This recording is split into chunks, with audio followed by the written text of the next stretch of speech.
Hello and welcome to a Project Cars 2 video where today we have coverage of me competing in the second round of the Season 4 Apex Online Racing PC Endurance League, driving the Toyota TSO 50 2016 LMP1 car, and we're at the Daytona International Road Circuit. We're just on our qualifying session at the moment, just building up to the flying lap that I did that got me my fastest lap of the session and my best starting position, and we are just coming into the bus stop chicane at the moment, just building up the hit in the brakes and trying to get a good smooth run through that chicane and out the other side. And at that point I do also flick on the lights, which is what we're using to basically signify to the other drivers that we are on a flying lap. So we're just coming off the banking, haven't used any of the hybrid energy, which I go and now deploy, using it for maximum top speed to come over the start finish line to begin our lap, coming into the braking zone for turn 1, getting the car as straight as possible, shifting it down into second gear, a little bit shy of the apex, a little bit of oversteer there as well, and then a whole load of hybrid out the exit to bring ourselves back up to speed as we come into the next heavy braking zone for the International Horseshoe. Once again second gear, looking up the apex quite nicely, a bit of oversteer on the exit there as the rear tyres are struggling for traction with their cooler temperatures. Just come through the very fast kink and then into the Western Horseshoe. Once again down into second gear.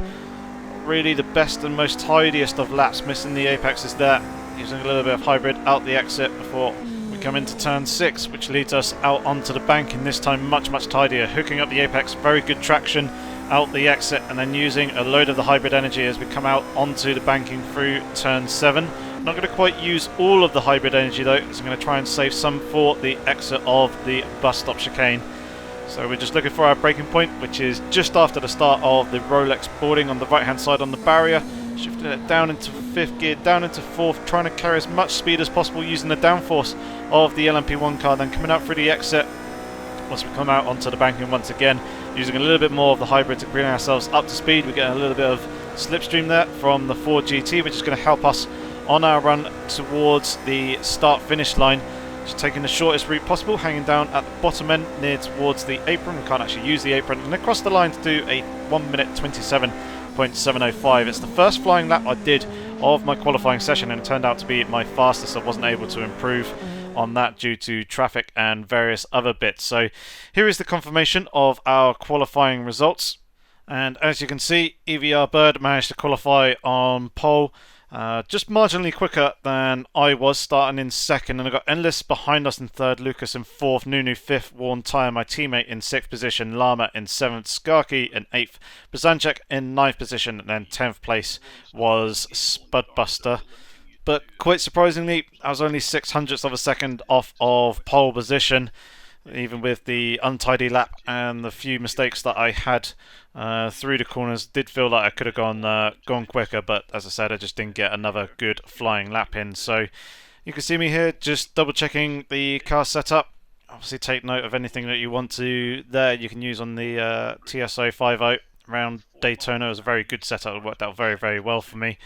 But we were starting in kind of the earlier daylight hours of the morning here in the Daytona, and then we'll be going through the day and then in towards sunset, and I made sure that I had all my pit strategies set up and ready back in the qualifying session. So as we're all pretty much set and ready, I'm just going to begin the manual formation lap that we do here at AOR. So we just drive around in single file. We're using the in-game formation lap as well just to help control things, but as we're trundling around at fairly slow speeds, here is the actual driver championship standings in the LMP1 class that I'm competing in after the first round. So I got the race win at Italy, so taking away the maximum 10 points.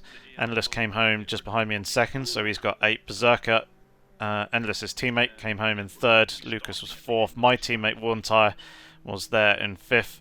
Lewis was in 6th, Brizdanchik in 7th, Spudbuster in 8th, and then Nunu didn't quite make the end of the race and kind of effectively finished 9th, but didn't score any points because it's only the top 8 that finish or actually get points, as you can see there on the right hand side.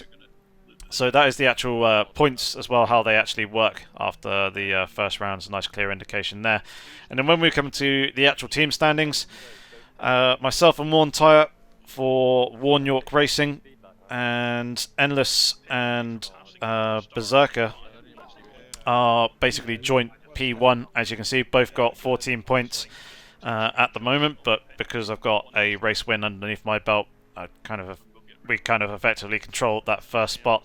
Audi Sport is in third place. It's driven by Lucas, and I'm pretty sure he's just on his own with that one. We've got Down the Riverside Engineering, which is Bazanchek just flying solo in the Porsche 919, and then Spudbuster, who's also in the Porsche 919. He's driving for Infinity Racing, also going solo, and then Nunu Marcus in EVR Motorsport is the last driver in the team championship, and his team is there in 6th position. So with the majority of the way around now in this formation lap, we're just coming up to the bus stop chicane. I've got the volume, or in-game volume, turned way down at the moment because there's just so much chatter going on in the Discord with drivers asking various questions. As unfortunately a few people were picking up some penalties with the in-game formation lap. There were some clashes between how the in-game formation lap works and how we like to do things at AOR, but they were able to get those penalties removed post-race with the stewards that we have at AOR, Apex Online Racing. So once kind of the chatter's died down a little bit more, I'll bring the volume back up so you guys can actually hear what's going on. But at the moment, where I'm just there in 2nd position, I'm going to have the outside line coming into the first turn, but I'm just building some heat up into the brakes, just accelerating gently and also riding the brake at the same time as well. I'm slowly starting to bring the speed back down a little bit. It's hovering around 120 kilometers an hour at the moment. But here comes the green light. And we're now underway racing, so we've got ourselves a little bit of a gap to the guys behind us. We come into turn 1, which is good, and as you can hear, there's a lot of chatter still going on in the background. Bird's gone a little bit wide on the exit of turn 1 there, not really using too much of the hybrid as he wasn't really going anywhere. Ellis is now looking to my outside, a slight lock up there coming into turn 3 for me, and we've got Bird there just making contact with the side of my car as he got loose on the exit and being a little bit hesitant here because I want to stay behind one of the 2 Audis, but that's allowed Endless to slide on through, and now coming under pressure from Lucas, who's there on my outside coming into the Western Horseshoe. Makes contact with the side of my car, but still holding on to 3rd position at the moment, just behind Bird. Not really using too much of the hybrid, trying to save as much of it as possible for coming back out onto the oval banking, where I know that the Audis are going to be quicker than my Toyota. So now using a little bit more of the hybrid, kind of using it on and off, as I was saying, just wanting to sit behind one of the 2 Audis if I possibly could, just so I can try and save fuel a little bit and try and extend this first stint as long as I possibly could. So coming into the bus stop chicane there, we've got Nunu right behind us, getting very close, and losing all the downforce going through the bus stop chicane, being in a close proximity of the 2 guys in front, which got an awful lot of understeer and kind of upset the balance of the car. So I had to take it a little bit more cautiously out of the exit to try and gather the car back up, but having used a bit of the hybrid and getting the slipstream advantage here, close slightly up onto the 2 guys in front coming through the banking. I'll explain a little bit more as to why that is later on when things start to calm down, but Bird is trying to go around the outside of Endless coming into turn 1 here. Once again in the dirty air, 2 cars in front, causing me to lose some downforce, but managed to gather that one back up. Short spurt of the hybrid as we come through turn 2 and now into turn 3. It counts the right left as one corner. That was turn 3 there, the International Horseshoe. Now coming up towards turn 4, which is the kink, which is completely flat out in these LMP1 cars, and now into the Western Horseshoe, turn 5. Quite a tricky and technical corner, but getting a relatively decent run coming out the exit of that and up towards turn 6, which is the corner that leads out onto the oval banking. But the good thing is here, still pretty good and in prime position, nice and close to one of the 2 Audis in front. Endless at the moment not really running away with it, and we're tucking right up underneath the rear wing of Bird, which is really good for us because it's obviously minimising the amount of drag and the amount of effort that we're having to make to carve our way through the air. So coming into the bus stop here, you can once again see the effect of the dirty air as both myself and Bird really struggled to keep ourselves on the actual track there going through that chicane, such as the amount of downforce that is lost following in such close proximity. and then I just lifted out just to make sure that any potential advantage that I did gain I was essentially discarding.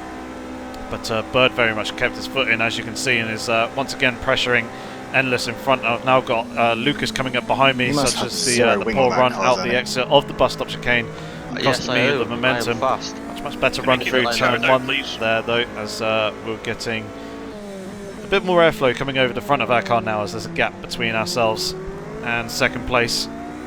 Struggling a little bit there on traction though, coming out of turn 3. But yeah, what my initial plan was in this first stint was to try and hang onto the back of one of the Audis once again, just try and minimise the amount of fuel being used per lap to try and extend the first stint, as where this race is 2 hours and 25 minutes in length, as we get very sideways out the exit of turn 6 there, trying to get on the power. I was just doing a quick double check of the tyre temperatures and the tyre pressures across the width of the tyre there, just to kind of get an understanding as to why the car is struggling in various places and being a little bit more unpredictable than I would actually like it to be. But this time round, coming through the bus stop chicane, much cleaner run through there. So we had a bit more downforce and a bit more airflow flowing over the cars. We had a bit more space between ourselves and the two Audis in front. So I think it's just a case of being in the dirty air of the cars in front of us, and that's just taking away the downforce and therefore taking away the grip. So just kind of need to hang close, but also keep myself a little bit of distance, as Lucas has got an almighty run on towards the back of us. He's made contact and kind of sideswiped one of the Corvettes there. I get a very nice tidy run through turn 1, really hooking up the apex, and I actually managed to extend the gap a little bit. I think the Corvette ran a little bit deep and tapped the rear of Lucas's car. But we're now 3.5 seconds off the back of Endless, who's out there in the lead at the moment. Bird has got a 20-odd second penalty, but I'm not entirely sure what that is for and whether you can actually get that cleared by the post-race stewards at AOR. That'll be down to him to approach them and ask kindly and provide the evidence to get it lifted, especially if it was a penalty that he got prior to the beginning of the race. But you can see already, as we're coming out onto the banking section, we're half a second up on our previous fastest lap, just because we've had that much better, clearer air to actually utilise the downforce that this car generates, and is able to obviously take the corners a little bit quicker with a little bit more grip. And once again, with that bit of space in front of us, just kind of proving the fact that the issues that I've been having have kind of been down to following the Audi in front closely. So we want to be close to pick up the slipstream and obviously trying to extend the fuel stint, but not too close that we're losing bundles of grip in coming into the corners and into the braking zone. So coming into turn 1, once again just focusing on getting the car slowed down, hooking up the apex, just kind of trying to settle into the race and let the tyres kind of somewhat recover and come to a more stable condition, because the car's sliding around a huge amount, as it has been in the first couple of laps, being close to the Audi in front, where there isn't too much grip. You can just kind of end up eating away at the tyre, and the tyre just doesn't really kind of bed itself into the race and kind of sit well for you for an extended period of time. So to try and protect the longevity of the tyre, just trying to settle the car in a little bit more into a bit more of a consistent rhythm, rather than really trying to push. And as you can see, Endless is doing the opposite of that and is really pushing. He's got the gap over to 5 seconds in front of us now, but we're pretty close up onto the back of Bird. Obviously, as we're fairly close, taking it relatively cautious this time round, coming through the bus stop chicane, and you can see with him having the clearer air and me having the dirty air, just how much time he gained just by me being a little bit more cautious and not trying to push the car too much. But yeah, with this 2 hour and 25 minute race, it's going to be at least 3 pit stops that we are going to need to make, potentially 4 depending on how well we do in terms of fuel saving, which is one of the reasons why I'm so eager to hang close to one of the Audis, because I know that they'll pretty much almost definitely need to make 4 pit stops. So if I can play the strategy game like I did last week, or last time out in Monza, certainly playing to my favour and potentially getting ourselves a pretty decent result. And obviously with the multi-class traffic as well, pretty much anything can happen in those 2 hours and 25 minutes. It's a very long race. It's 25 minutes longer than the first round, which was only a 2-hour race, which in itself was quite a long one for those of you who watched it. So yeah, there's plenty of time to try and work our way past and gain some positions. So there's no real rush there, as it were. So again, we're kind of here in the slipstream of Bird in front of us. Again, we're going to try and take it relatively easy coming into the bus stop. Wasn't too bad of a run, but there was a little bit of front washout, a little bit of understeer through the mid part of the bus stop chicane, which kind of just hampered our exit a little bit. You saw that Bird was able to extend just a couple of car lengths just by getting on the throttle a little bit heavier and a little bit earlier than I was out the exit there.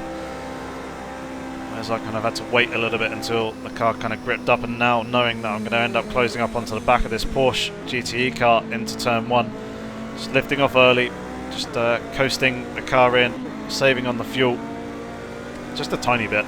I mean, obviously every little helps, but yeah, trying to give myself the room to get a good run and being relatively patient. Probably could have tried to squeeze past going through turn 2, but as the race is so long, I'm not too worried about losing a little bit of ground and obviously preserving the car and the current position that I'm in, and then trying to make up places later. I'm going to do the same thing again here with this Corvette. Just be nice and patient, just lifting and coasting coming into turn 6 and out the exit here. Being relatively patient, just waiting for that door to open before getting hard on the accelerator, and also using the hybrid as well. Allowed Lucas to close up quite a decent amount onto the back of us. We're now coming on along the back straight, the Corvette moving over to the middle of the track, which kind of generally signifies that they don't want you to pass before the next corner, but you'll quite comfortably be able to pass them before getting into the braking zone for the bus stop. So managed to slide on past there quite easily, and Lucas got caught up behind that Corvette going into the bus stop. So he's lost an awful lot of ground to me. So I've got quite a bit of breathing room on the run towards turn 1, and once again we're coming up towards the Porsche in the into the first corner here. So braking relatively early, but Lucas has gone way too deep and collided with the rear of my car, which has sent me over into a flip.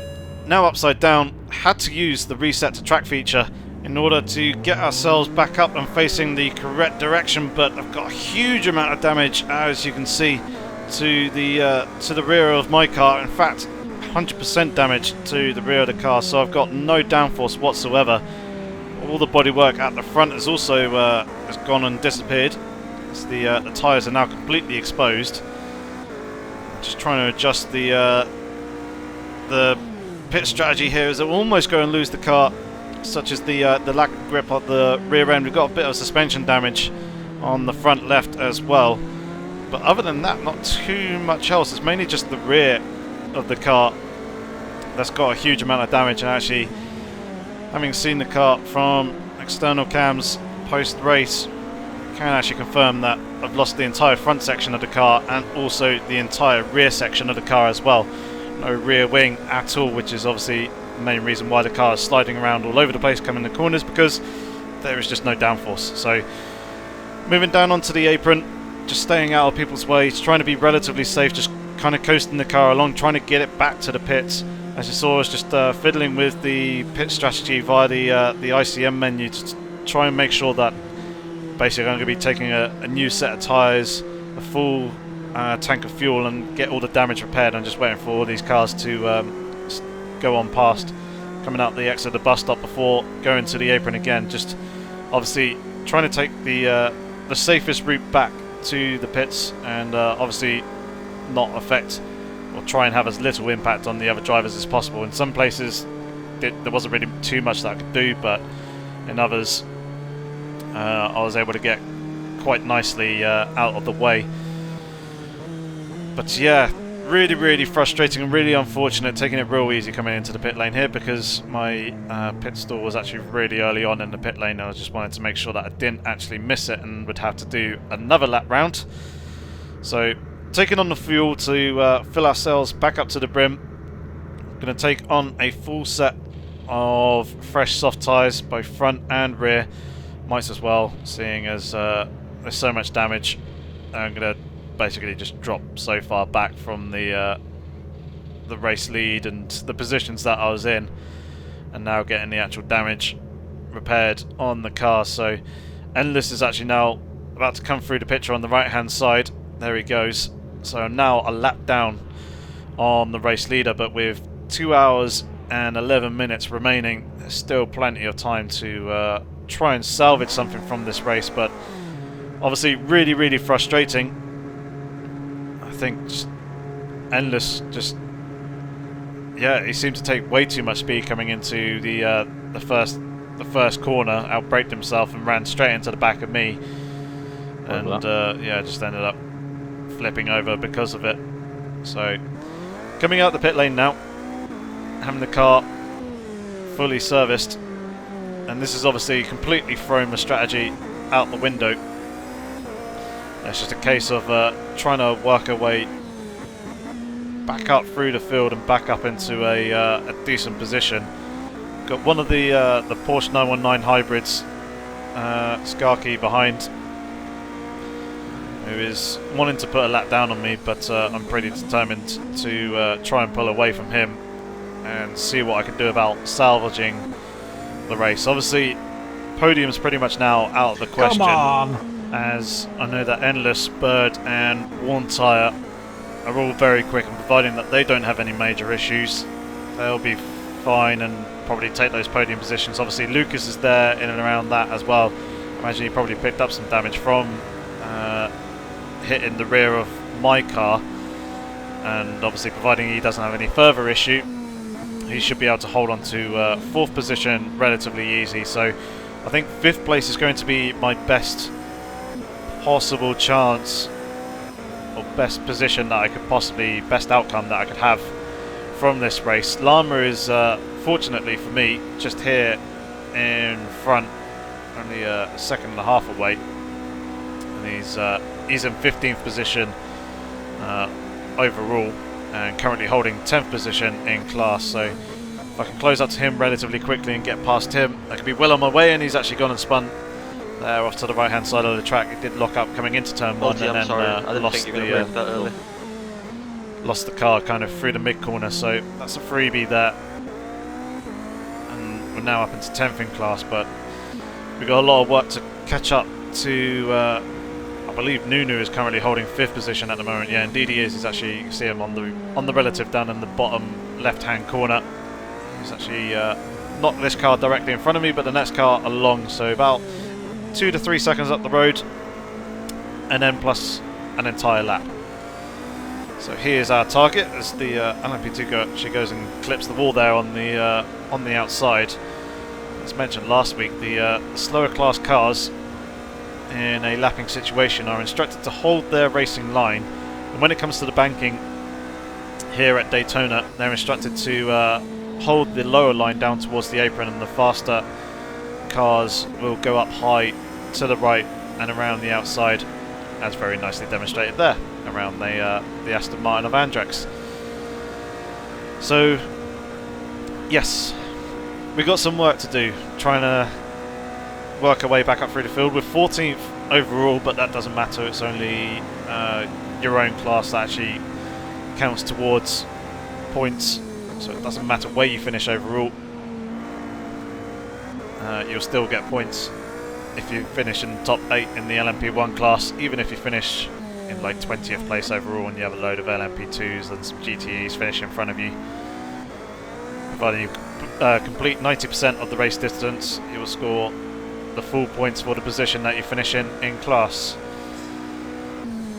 But obviously I'd like to try and get myself past all the LMP2 cars that are in front of us. I'm pretty sure all the GTEs are behind, so I don't really need to worry about them. It's just the LMP2 cars, which there will be 3, as there's 11 LMP1s as indicated up in the top left.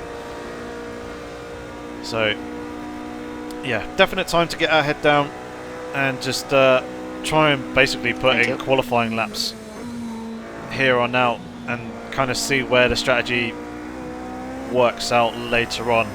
As my initial plan has completely gone out the window. I can't do that anymore. The possible shorter splash and dash stint that I may have had to do at some point in the race. Oh, sorry, Lucas, didn't see you coming just in time. I don't think that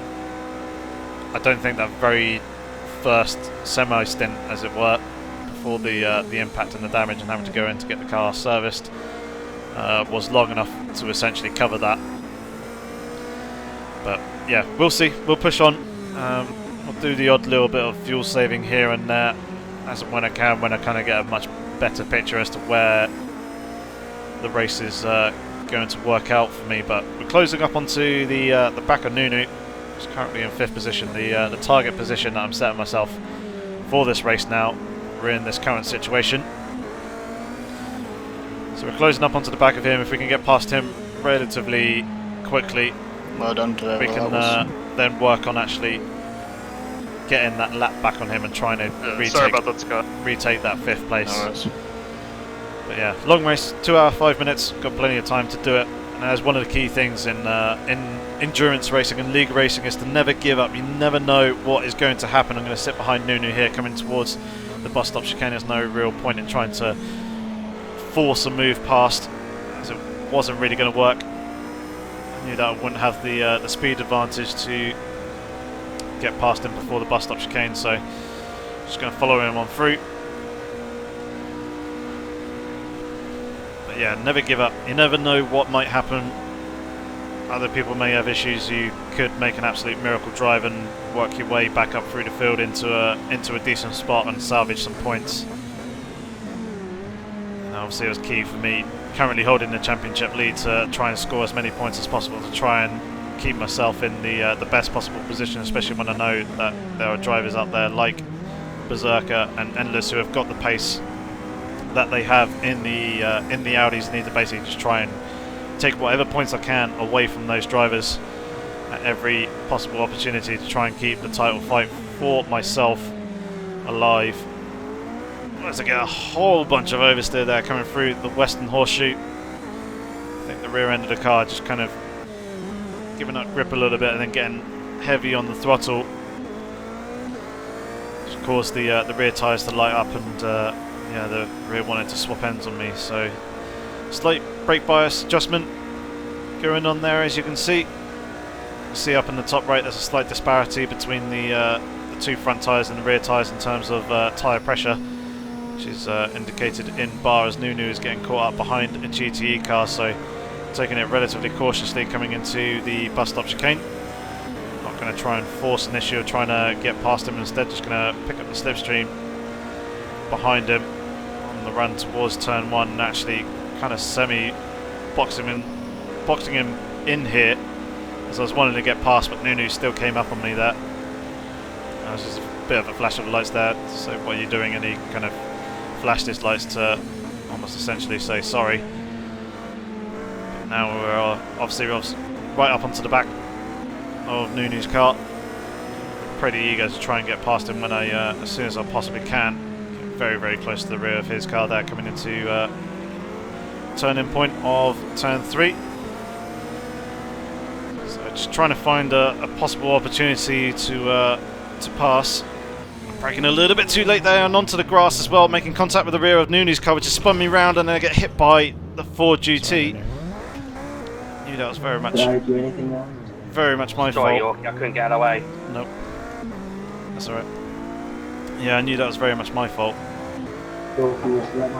Fortunately, almost by some miracle, I didn't actually get any damage from that at all.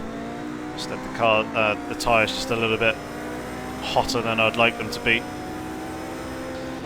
and therefore not quite having the grip that I actually need. But yeah, that was just me being a little bit too close and a little bit too aggressive towards the rear of Nunu's car. Just kind of misjudged his braking point and the braking power that I would have had coming into the western horseshoe there. Just quite a heavy braking zone. Also just clipped the grass a little bit, and then making contact with the rear of his car kind of spun me round, and yeah, I was right in the path of the Ford GT.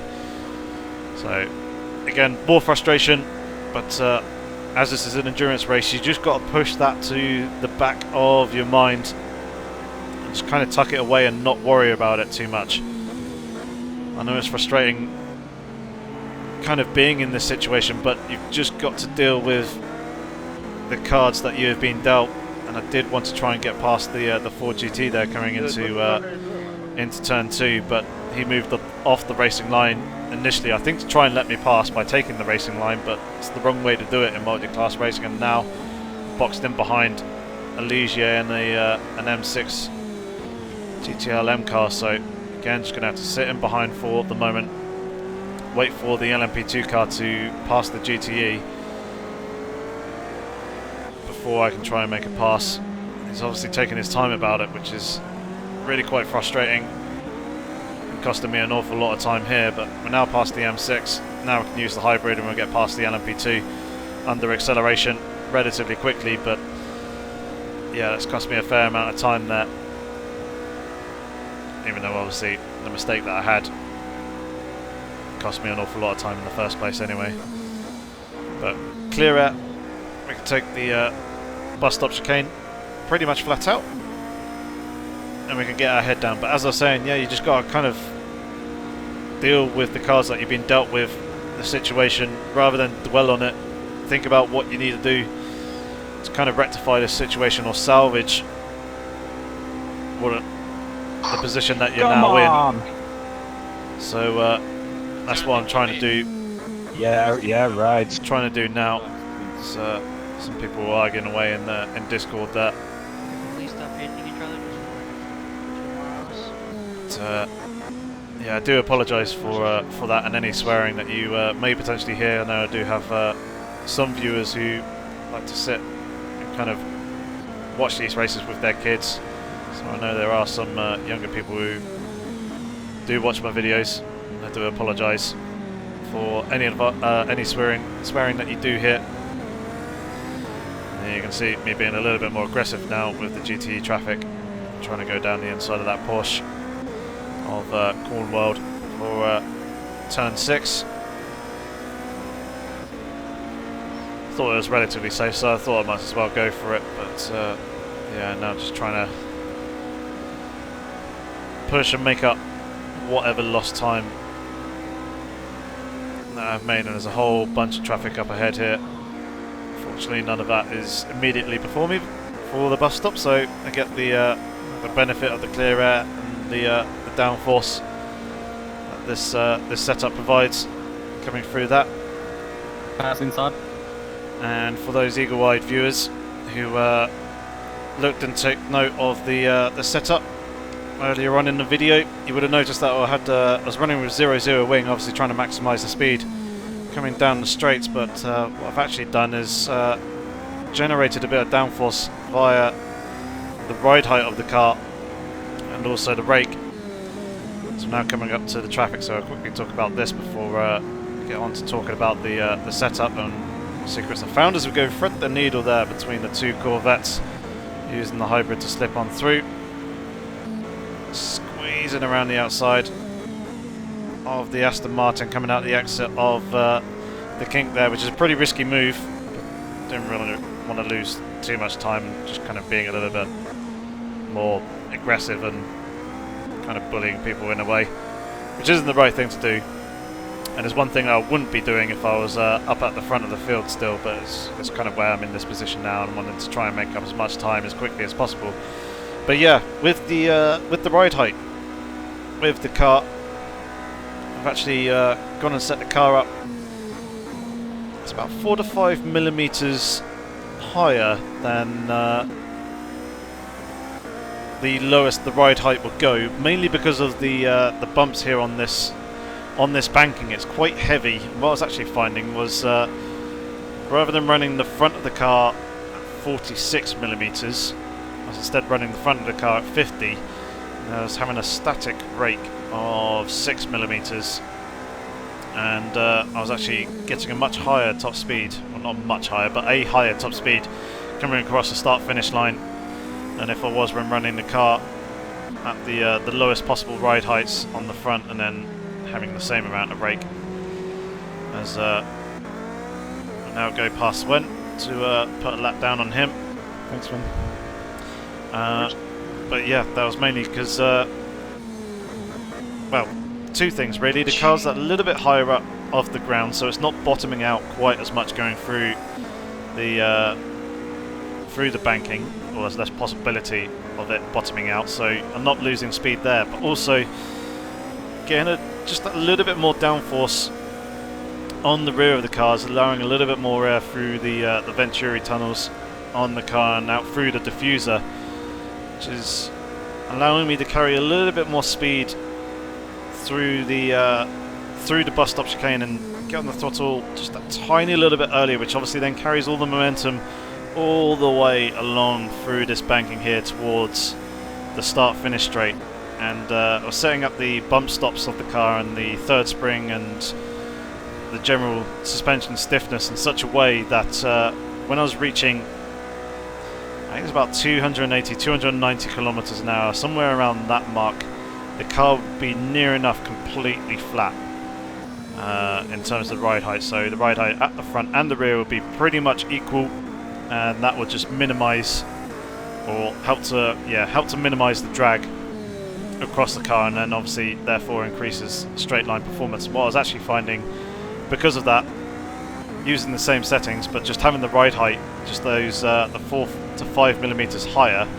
Let's go and step around the outside of the Corvette there through the kink. Yeah, just having the car that 4 to 5 millimeters higher, rather than crossing the line at about 311 to 312 kilometers per hour, I was crossing the start-finish line at about 314, 315. So 2 to 3 kilometers an hour difference, but it just helps to eke out that little extra tenth of a second or so. Obviously, it will very much depends on the hybrid usage run that you get through the bus stop chicane as well. But yeah, with these higher downforce cars, it is key to get the ride height just right, and if you can get the rake just right as well, in a zone that the car really likes it in the corners, which turns out to be about 6 to maybe 7 millimeters difference in terms of static ride height that I was finding with the suspension settings that I was generally when using. When your pit box is occupied by a GTE car,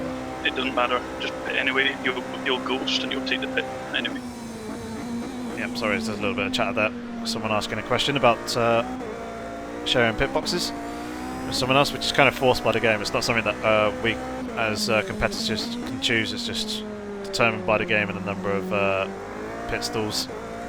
So in some instances, people unfortunately have to share pit boxes, but that doesn't affect people. They can still actually go in and get their car serviced, even if a car is already occupying it. But yeah, as I was saying, leaving pits, the Toyota TS050 likes about 6 millimeters of static ride height with the suspension settings that I was using. So it may differ if you are running different suspension settings, as running softer springs will allow the car coming up on your red Alti to fluctuate a lot more in terms of its ride height. So if you're, for example, running a lot of wing angle in terms of front and rear downforce and you're running softer springs, the car will get pushed down to the ground a lot more, whereas if you run stiffer springs, there's going to be more resistance.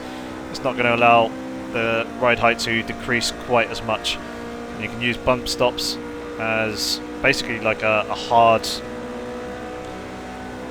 almost like a hard stop to basically prevent it from going past a certain distance, no matter how much downforce and the air is pushing the car or sucking the car down towards the circuit.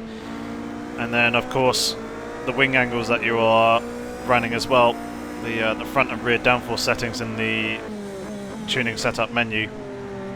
Obviously the higher the number, the more downforce, the more wing angle you're going to use, which increases the amount of downforce and also obviously increases the amount of drag.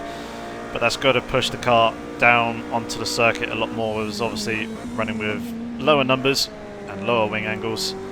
It's going to Exiting create pit. less downforce, which give you better top speeds, but it won't push the car down quite as much. So I'm running 0-0 wing, and instead I'm just using the underfloor and the Venturi channels and the kind of the ground force effects that the car can produce to try and claw back the downforce from running 0-0 wing angles, and basically just trying to maximise a lap time via that method. And for those of you who have been paying attention whilst I've been talking about all this downforce stuff here, which does work in Project Cars 2 as well, downforce is a real thing in the game. Yeah, I've got myself past Nunu. But yeah, it's a pretty common thing for gamers to think that because there's really big long straights that they can run, or they should run, lower wing angles, especially at tracks like Silverstone or Circuit of the Americas, sometimes even Nürburgring GP circuit, where there's a couple of nice big long straights. People tend to think that it'd be a good idea to run lower wing angles to try and maximise the speed on the straights. But here in Project Cars 2 it actually pays dividends to actually run some wing angle. And I know that in the kind of almost like initial testing for this series, we ran at Kota, and I was running quite a high downforce setup, and yeah, it was streaks ahead of the rest of the competition, which were probably running lower wing angles.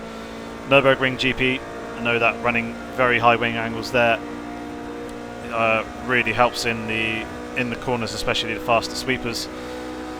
Likewise with Silverstone, and then obviously the first and final sector of Circuit of the Americas. So go try that out. Go try out running a low downforce setup versus a high downforce setup. I might actually do a video on it as well. That's a pretty good idea. So I know that there's a couple of tracks where it'll really show that off quite well. So we're coming up behind an LMP2 using the slipstream. We're just slowly eking past it. It's coming towards turn 1 and getting past the Corvette as well before the braking zone. Getting the car slowed down, but the LMP2 going a little bit deep behind, but fortunately for us, didn't really come anywhere near to making contact with the rear of our car. So, still pushing on, 35 litres of fuel remaining, an hour and 50 odd minutes remaining. Now up into P9 overall, and we're P9 in class now as well. So we're one position away from the points paying positions in the LMP1 class, so basically just got to try and push and close down the gap to them. You can see that they're actually a minute and 27 seconds off the back of Endless, whereas we're 2 minutes and 16 seconds, so we've got quite a substantial gap between ourselves and P8, which is currently held by Spudbuster.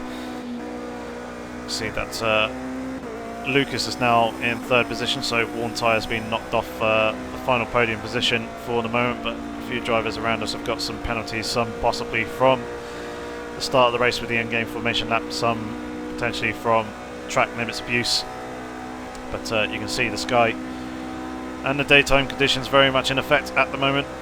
The shadows looking relatively short as the sun is pretty high up as we're coming through the mid part of the day. So track and ambient temperatures will be increasing with that sun higher up in the sky, which obviously provides very good visibility for us here as we're coming up onto the back of the Hunter in the very nice V8 Vantage, and we'll slip underneath them as we come out the exit of turn 5 and come up towards turn 6, just giving myself a bit of breathing room between myself and the Corvette so I can accelerate off the corner and not have to worry too much about going into the back of the Corvette when I do get hard on the hybrid deployment.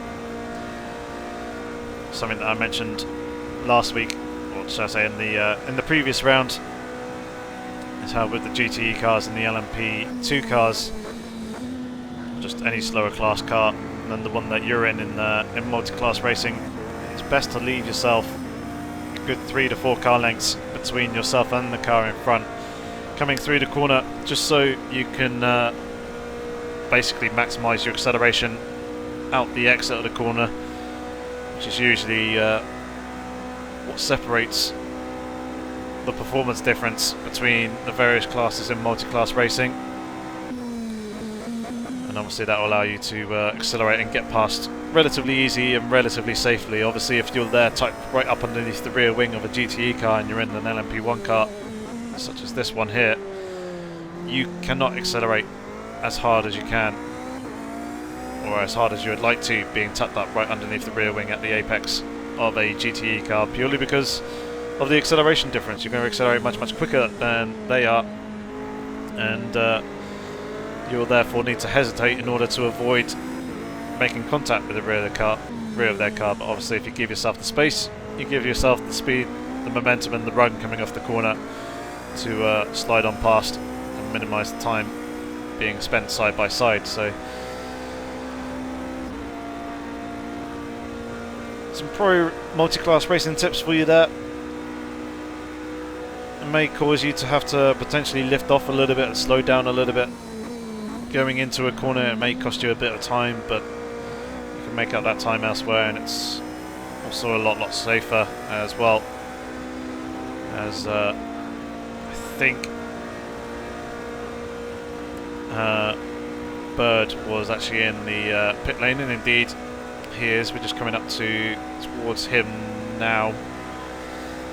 So that's another car that we're on to the same lap as, but obviously it's very much out of sequence. Bird would have pitted on his usual expected kind of strategy, which will be in and around this sort of time for the Audis. What's happened? Whereas obviously he may have pit stop a lot earlier on. So slide on past Corvette before the apex of the Western Horseshoe here. Continuing to work through the traffic and close up onto Spudbuster in front. Guys, try and make a habit of looking behind you to see what's coming when you exit every corner. Get an idea of what's coming, what's close. And Andrex just providing some wise advice there. So even if you can't see a car in your mirrors, it's worth just double checking the relative, especially in these multi-class situations, especially when you're in a slower class of car as well. Just seeing what the gaps are to any of the cars behind you, what type of car, what class they're in. That will give you a rough idea as to when you could be expecting some faster class traffic to come up behind. And of course that works the same for the faster class cars as well. Like myself in the LMP1, I'm constantly checking the relative just to see what it is that I'm closing up on in front, trying to work out the gaps and figure out track penalties on, people are cutting like crazy. Figure out roughly where I'll be catching them. They are. We'll be reviewing the replay. Yeah. Okay. Just yeah, figuring out where roughly I'll be catching them at what point around the lap, and trying to plan a potential pass. People should know the limits, so In and around that, obviously, the more awareness that you actually have, the better understanding of the race that you'll have, and kind of help you to make better decisions, really. Obviously, you don't want to overload yourself with too much information, but in these kind of situations, obviously, you'll usually have a race engineer telling you what kind of cars you're closing up on and roughly the gaps to your competitors in front. But with the relative, you kind of get all that information, and it just allows you to kind of plan a bit further in advance and help you to understand when you're kind of locked in a battle with someone else, if there's any traffic between yourself and them. So pushing on, I think we're under 30 seconds now to Spudbuster in front, so the gap continuing to close down. So banging in the lap times as the Audi of Lama in front has a slight spin there going through turn 1, but fortunately for us he spins off towards the inside of the circuit and we're able to quite easily and comfortably go around the outside without really losing too much time. Yeah, you can see the lap times kind of mid to low 29s on a reasonable lap. It's a couple of 30s at the moment. The fastest is 1 second off of my qualifying lap of 128.7.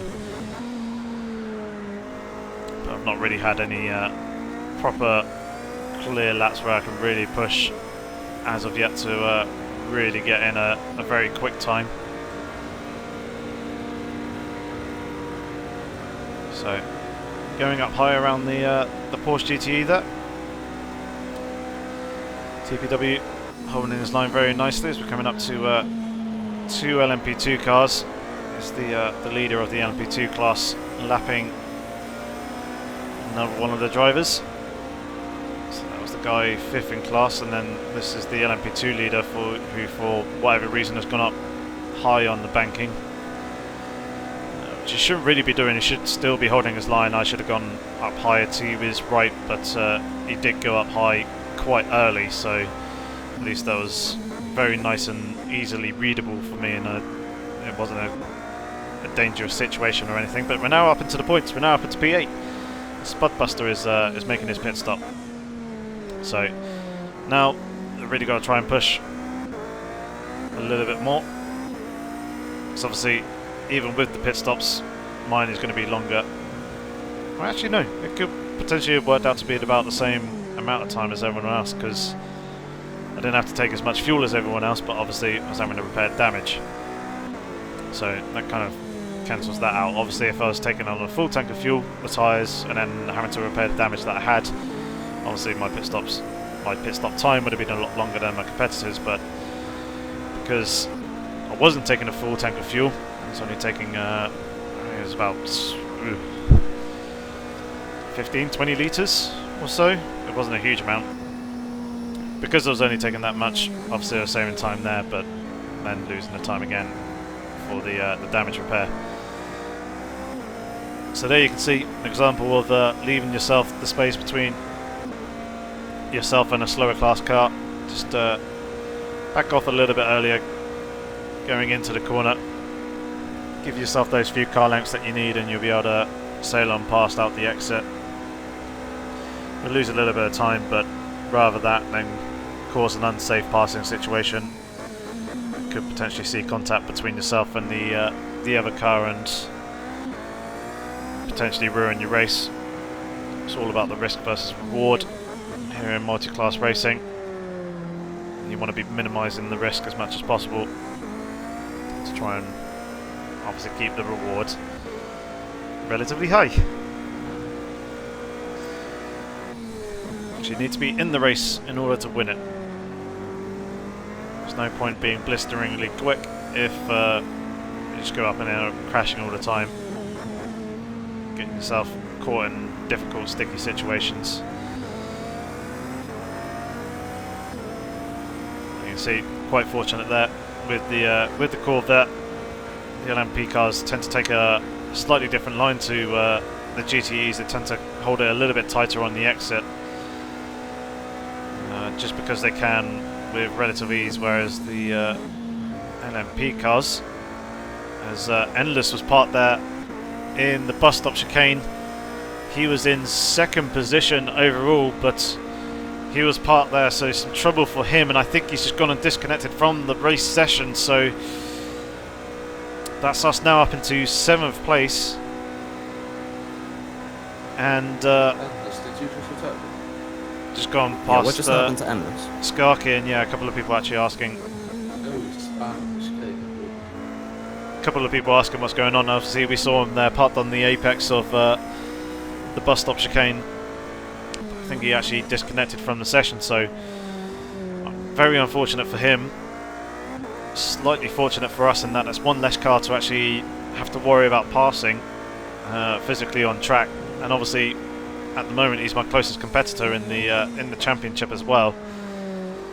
So this is providing that I obviously make it to the end of the race and score points, is going to allow me to extend my lead over him in the Drivers' Championship, and obviously help for the Team Championship as well, as neither him or Berserker are going to be scoring points for the Audi Sport South Wales team,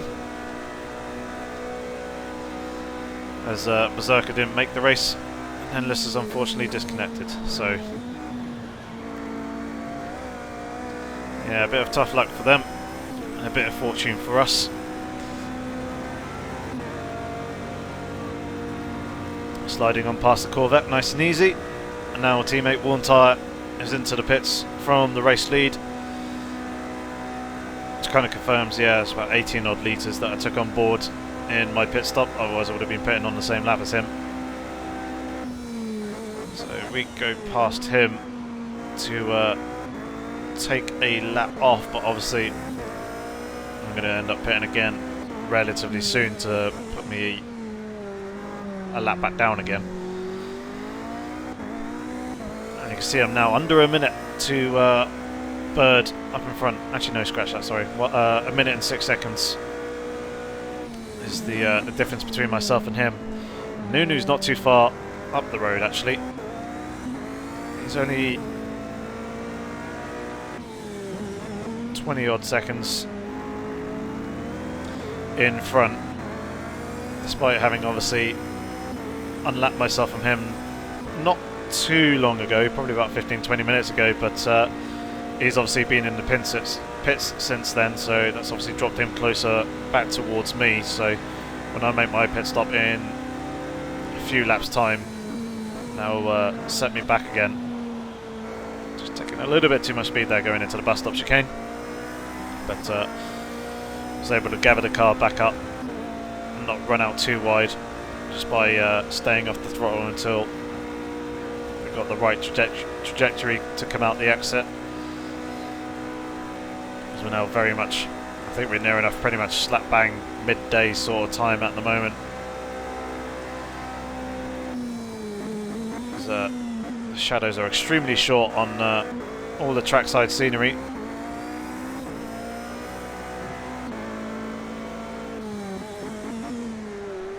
So there was accelerated weather in this race, or should I say accelerated time of day. There wasn't accelerated weather. I don't think there was any weather change. If anything, it was probably from clear to light cloud or light cloud to clear. So there was nothing in terms of substantial weather changes planned for this race. So it's due to be a dry race all the way through. Go and lap an LMP2 car, and then once again sliding on past another Corvette, both of them staying down towards the apron, which is good. And now the LMP2 is going to slip past the Corvette behind. So things are just settling down very nicely. A good smooth run there through the bus stop chicane, and that's being reflected with the kind of mid-lap time delta for this lap. At the moment we're just over 4 tenths, we're lacking around 4 tenths of a second faster than my previous fastest lap, but I think my previous fastest lap did have some slipstream, which is why, despite coming about half a second to 6 tenths of a second up on my fastest lap, time got reduced quite rapidly, just going through the last oval banking corner. But obviously now that I've actually got a lap with pretty minimal terms of slipstream, there was just a tiny little bit coming out the exit at turn 6 and through the first bank corner on this road circuit layout. The rest of the lap time should be relatively comparable. Car getting a little bit loose there on the curbing on the exit of the corner. Just asking a little bit too much from the outside tyres, as it's getting quite hard on the accelerator. So now we go to the ICM to adjust the strategy, and just going to take fuel only for this pit stop. Not going to change the tyres Looking up in the top right hand corner of the Was screen. anyone else getting that lag? Yeah. Sweet. Yeah, looking up in the top right hand corner of the screen, you can see the state that the tyres are in, and they've got plenty of life on them. It's not a particularly demanding circuit for the tyres. There's a few medium speed, they're mostly slow to medium speed corners, so it's not too bad, providing you're not heavily locking up the wheels under braking. You should be all good in terms of tyre wear. It's only really the bus stop that really works the tyres, because that is quite a high speed section. So yeah, they'll be able to do another stint quite comfortably, and obviously disabling any damage repairs that I had previously set up in that fuel only pit strategy. Just turning those off because I don't have any damage to the car.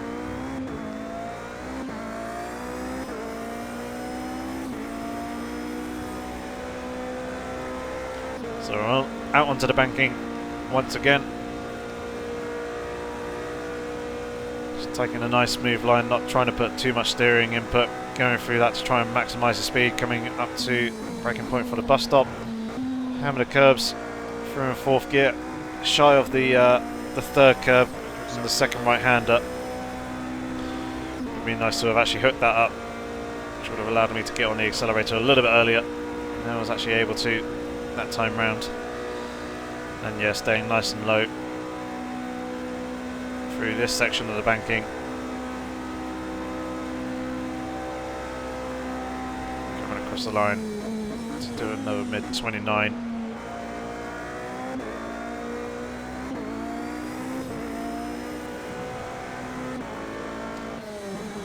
Bit of a lock up there from one time, my teammate.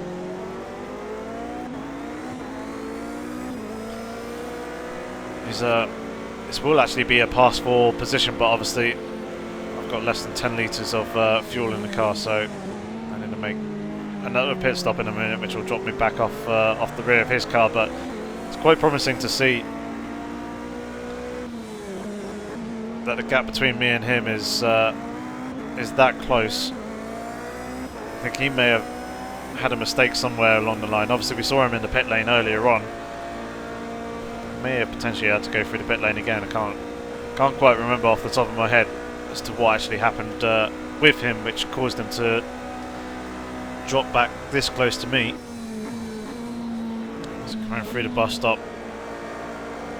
It gives you a nice little bit of an indicator as to the downforce levels between an LMP2 car and an LMP1, and closed up a few car lengths, mainly on the entry into the bus stop chicane. In the mid corner and out through the exit, it was pretty relatively equal pegging, but obviously once I get onto the hybrid deployment, my acceleration is that much better than the LMP2 car, which allows me to close back up again.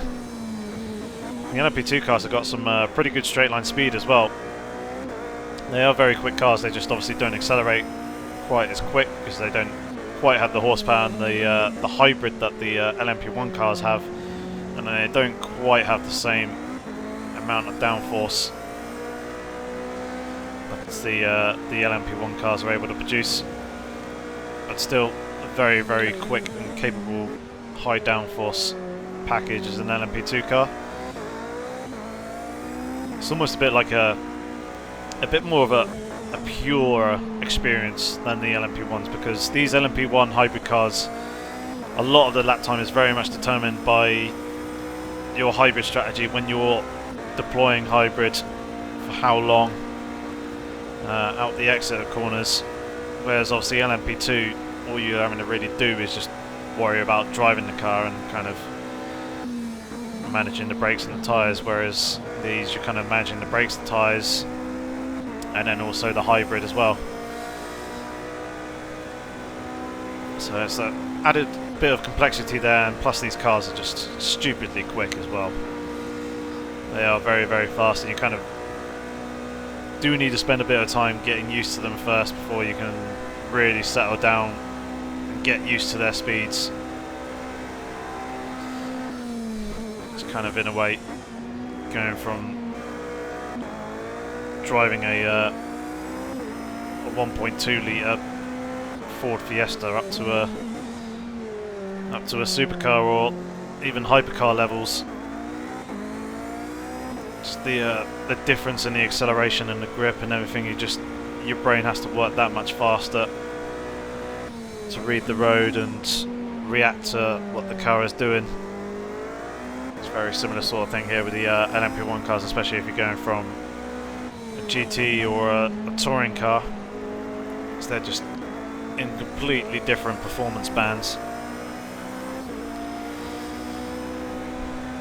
So now I've got less than an hour and a half left, coming up to roughly about an hour into the race. The tyres are in pretty good nip, pretty good condition, pretty equal in terms of tyre pressure front to rear. It's only 0.01 bar. The difference is one of the LMP2 cars goes and spins off to the left hand side. Hopefully they didn't make contact with the wall there. But, it's giving me a cleaner, clearer run through the bus stop chicane. Just kind of holding station behind my teammate at the moment. Got just under 5 litres of fuel remaining. Coming across the start finish line, 318 kilometres an hour. There's a little bit of dirty air in front of us, so we're getting a tiny amount of slipstream off the cars in front. We'll slide past that Ford GT as we come in through turn 2 there. I'll take it inside first corner. Take it inside, take it inside. So we're making pretty good short work of the traffic. Closing up onto the back of Nuna, we're closing up onto the back of my teammate as well. Which is, it's kind of good. We're making ground on people in front of us, which is the main thing. It's what I want to be doing where possible. I think I've actually made some time up on Bird in front as well. If I remember correctly, it was 1 minute and 6 seconds. Handful of laps ago. The difference between myself and MP1, it's now 1.4 seconds, as you can see. So doing a bit of a better job working our way through the traffic, or may just be falling that little bit more lucky coming through the traffic. Don't worry about me, everyone. I'm paying next lap. I'll just sit behind you. Okay. Yeah, just let my teammate know that I'm just going to sit behind him and follow him for the next lap. We've got easily enough fuel to do this lap. 2.7 litres is just clocked down to, and on the last lap we used 1.86 litres of fuel. 1.9 is the average, just down on the bottom right hand corner of the display on the steering wheel. Getting slightly caught up behind the Corvette there. We resumed his racing line between myself and Alacantara going through turn 3, which he has a right to do. There was space for him to do so.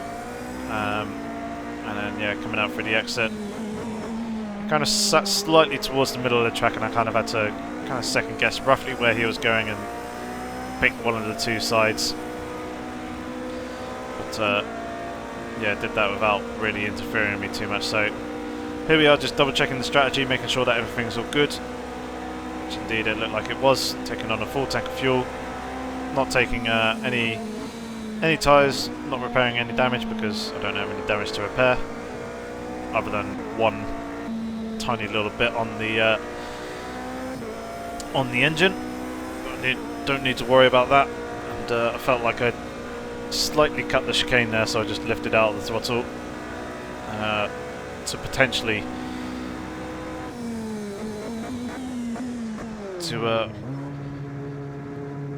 negate any advantage there, because not only do we have the in-game system, we do also have stewards who double check the replays and everything, just to make sure that we're not kind of abusing the track limits any further than we should be, especially as in some places, such as the bus stop chicane, you can go all four wheels off over the curbs, as in AOR we use the effectively the white lines.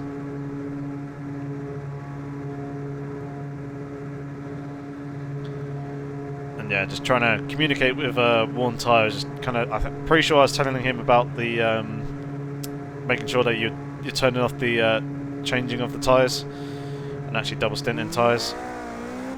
As we were able to do so quite comfortably. As you can see, I'm not taking any tyres, just taking on fuel. That wasn't cool. This time round.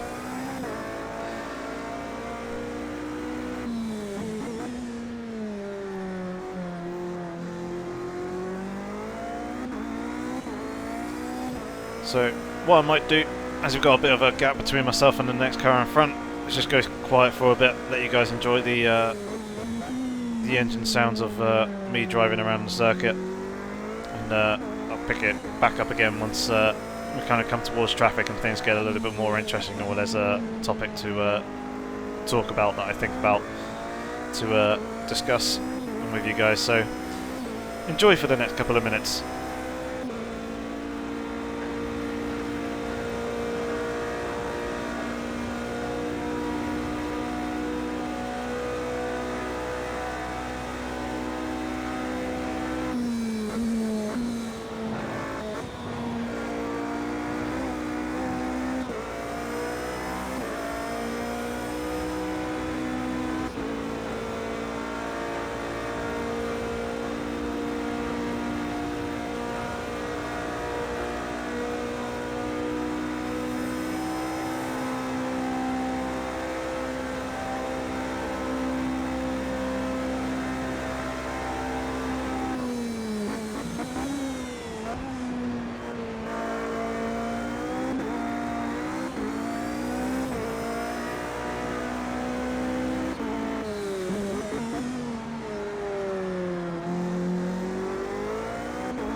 So, an hour and 16 minutes remaining.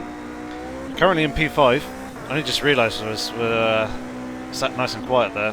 Just had a look at the, glanced up into the top left-hand corner and realised that we're ahead of Skarki, Spudbuster and Brzancek. So we're now up to 5th position in the race. Let's see, we're still quite a way off the race leader. But at the moment it's about 1 minute and 55 seconds. Teammate is about 50 odd seconds up the road from me, so try and close up the gap onto the back of him. Just adjusting the strategy there, just to make sure that I'm going to be taking a fresh set of soft tyres in the next pit stop, and also taking on enough fuel for the remainder of the race, and then obviously turning off the fixed damage once again. So things are looking pretty good, to be fair, after the incident that we had earlier on in the first 20 minutes.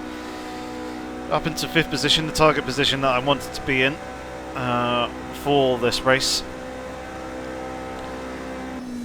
Fortunately, for me anyway, that's mainly because of Endless having his issue. I'm not too sure whether it was a technical one with his wheel or anything, or if it was a disconnect, but he ended up basically retiring or leaving the race, so he's no longer participating in that. It's a squeeze past the Corvette, which is there on the right hand side, so I'm going to have to give him room and go around the outside there, coming through the International Horseshoe.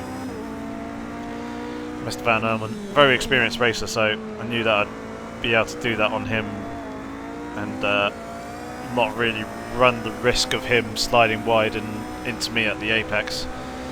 So I gave him the room that he needed on the inside there, so I could go around the outside and not lose too much time. But yeah, now up into P5, so if I do finish in this position, I shall end up taking 4 championship points. Again, just lifting out of the throttle just to make sure I'm negating any potential advantage that I gain from hopping over the curbs. So yeah, I'll be taking 4 points with 5th position. If I can get 4th, I'll come away with 5 points, which will obviously be a little bit more ideal. In front of me we've got Bird in the race lead, Lucas is in 2nd, Nunu's in 3rd at the moment, and Worn Tyre is in 4th. Once again, I can't quite remember off the top of my head as to why Worn Tyre dropped as far back as he has into 4th position, but he's not too far off the back of Nunu, and obviously be looking to hunt him down. Bird, go right, I'll let you go. Alright. Obviously try and get the position, that final podium spot, back off of him. Obviously it'd be ideal if I can try and catch Nunu before the end of the race as well. Do seem to have the pace over Nunu, and in the last race it did end up lapping him. So hopefully we can catch back up and try and nip that 4th place back off him. You can see that the shadows from these floodlights again a little bit longer on the banking here. So we're past the midday stage and the sun is now slowly starting to sink towards the horizon. This is kind of where the track temperature will be in and around its hottest. Very nice smooth run there through the bus stop chicane. A good run coming off the exit of that. And oh yeah, one other thing that I forgot to mention earlier that does affect ride heights as well is actually your fuel load. If you go out with 5 litres of fuel, testing ride heights, it will be different if you go and take a full tank of fuel. It's not a massive difference, I think it's like a millimetre or 2, but yeah, it's just something to keep in mind, take into account when trying to figure out the ride heights. And if the demand is there for it, I might do a video and show you how to actually work out the ride heights that you want to be running to try and maximise the downforce or trying to maximise straight line speed. So slipping on past the Porsche GTE there of Ticklish Pickle Wiggle, and now coming out onto the banking once again. See the tyres up in the top right, still looking relatively good. We're taking about half the life out of them on the fronts. We're creeping up to the halfway mark on them. The rear tyres are looking in slightly better condition. You see that the rear left is 0.01 bar different to the others, so actually make that the front right is actually no. Now they're all the same.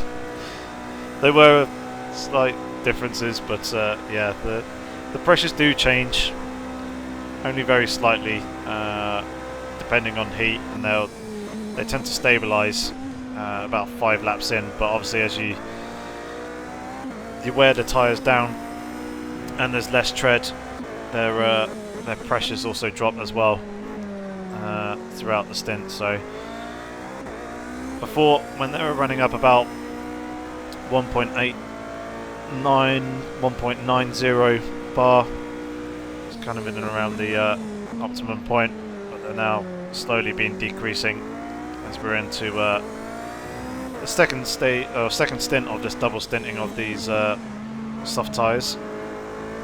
And we'll be taking some new ones in the next pit stop, as I mentioned, as you saw when I was adjusting the ICM menu. You can see that the gap to the race leader Bird has also increased as well. It was 1 minute 54, it's now 1 minute 57, so I've lost about 3 seconds to the race leader over the previous few laps. Lap 46 wasn't particularly great, 1:31.5, so obviously now probably be where the majority of the chunk of time was lost.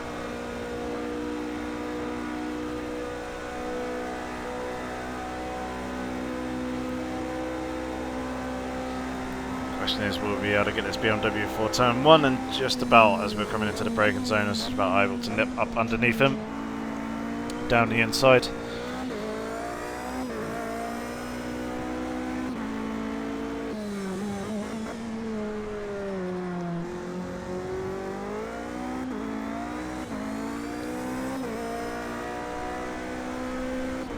See a gaggle of cars up in front of us.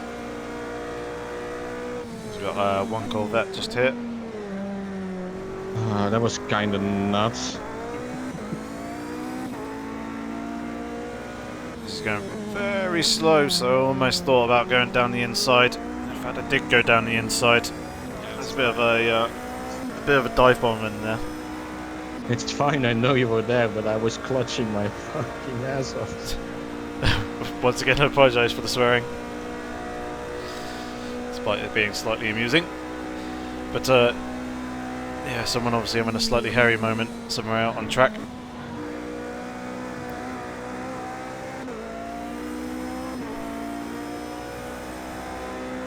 Yeah, fortunately I haven't lost too much time, despite having to kind of hesitate with a slight uncertain moment going into turn 6 with that Corvette, only a half a second down on my previous fastest, so it's going to be a low 1 minute 29. Yep, 29.1. And it looks like we've got 3 GTE cars here in front of us. They are not all full position though. It looks like there's a bit of lap traffic going on between them. So we're going to pass this Ford GT before the corner, and then we'll slip on past Andrex and Cornwald. The acceleration on the short straight between turn 3 and 4. So it's them dispatched relatively quickly. And we're now free to continue pressing on up ahead. You can see I've now got a gap to Bird. So, well, it was just under 1 minute 57 for a moment, but it's now crept back up over. So it's just the ebbs and flows of multi-class traffic. It's how things work. It's just a case of being relatively safe and getting the timing right to slide on through. Another good run there through the bus stop chicane. Clipping all the apexes quite nicely as Bird is now into the pit lane. So he's coming in for his second pit stop. Which means that we'll definitely need to be making one more prior to the end of the race. But the big question that was kind of lurking in around this one is, would the Audis need to make 4 pit stops, or would they be able to do it on 3? Whereas the Toyotas and the Porsches would pretty much almost certain be able to do it on 3, as I just catch the grass there under braking, and that was enough to take the grip away from me and put myself into a rather silly and pathetic little spin, but didn't cause any damage. I was able to recover onto the track relatively quickly, so nothing too bad about that one. Just a little bit of tyre life eating off the tyres, but it was very low speed and half of it was on the grass anyway, so it wouldn't be too bad. Just a good chunk of time lost, and that's actually brought the Bird a little bit closer up behind me as well. Seeing the relative, he's about 6 seconds there or thereabouts behind me now, so back on the same lap as him, but obviously still quite a big gap to try and close up. It'll probably be very difficult to do before the end of the race, but Lucas and Nunu are both into the pit lane now. There's get a good run through the bus stop chicane and slip past the LMP2, and can't really count this lap in terms of lap time and pace.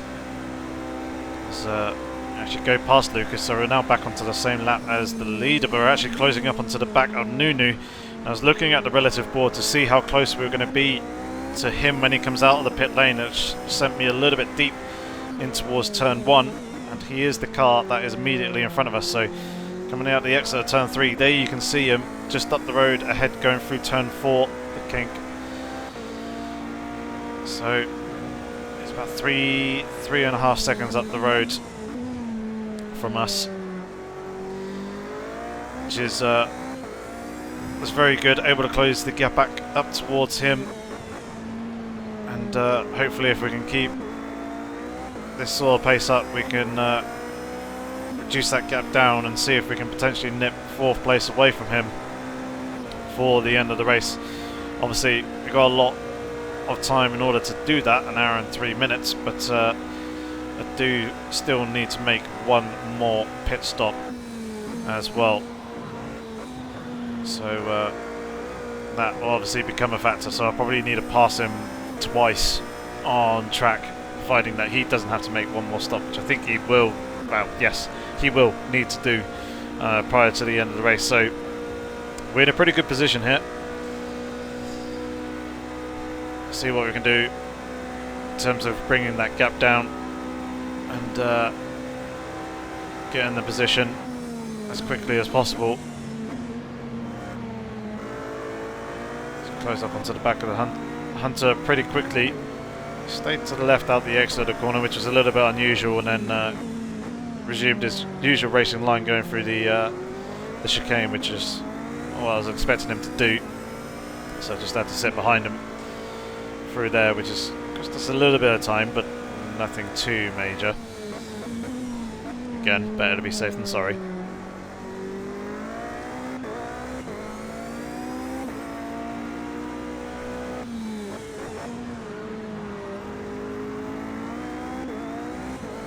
So good smooth run coming out onto the banking there, using pretty much all of the hybrid energy, just the tiniest little trickle of it left, but we'll save that for the exit of the bus stop, because the braking zone into the bus stop chicane is actually really quite short.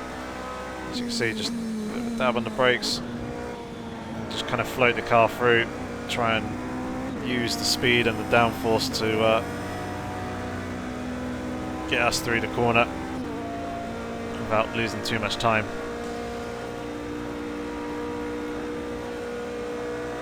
So on we go, just using a last little bit of hybrid there just to boost ourselves up to a slightly higher speed. Let's come over the start-finish line. Big puff of smoke there from someone. I think it might have been Nunu possibly having a bit of a lock-up. As we've closed up on him. Quite a decent amount coming through turn 1. We'll get this LMP2 before the kink. So we slip on past him. And now Nunu's being held up behind the Porsche, which has allowed us to close right up towards the rear of his car. Coming through the western horseshoe there. As the Porsche resumes its usual racing line, we'll go around the outside of him and come out for the exit here and onto the banking. Exit the pit. And now we're in a pretty good position. We'll probably just about pick up the tip of the slipstream at the end here.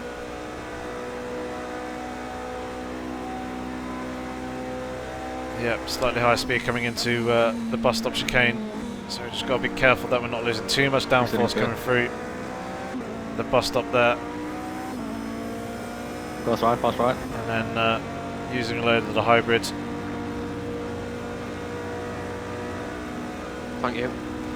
Got the tiniest trickle left to use, tiny little bit more just to bring our top speed up a little bit higher.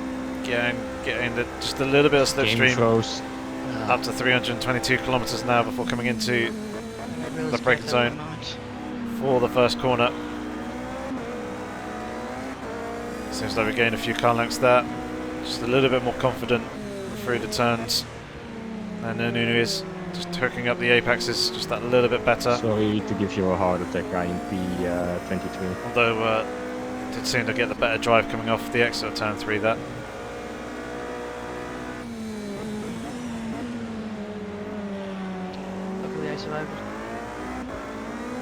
See the odd little occasional puff of smoke from the front of his car. That's just part of the hybrid. The game detecting that his tyres spinning up a little bit as he's getting hard on the accelerator and using the hybrid. So it deploys from the front tyres in the Audi, and obviously if you're turning at the same time, then you're going to lose grip and wheel spin, and obviously then you get the smoky particle effect. So that's what that is that you're seeing.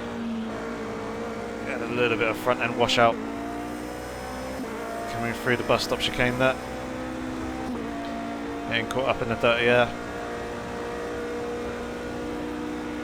Pass inside.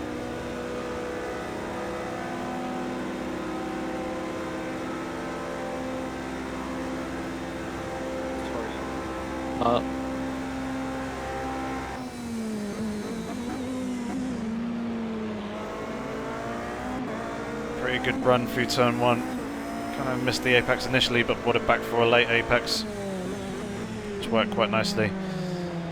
This llama that we're closing up onto the back of, hopefully we can both get past him relatively quickly, and he does a good job of staying clear of us there to allow us both through without hindering either of us.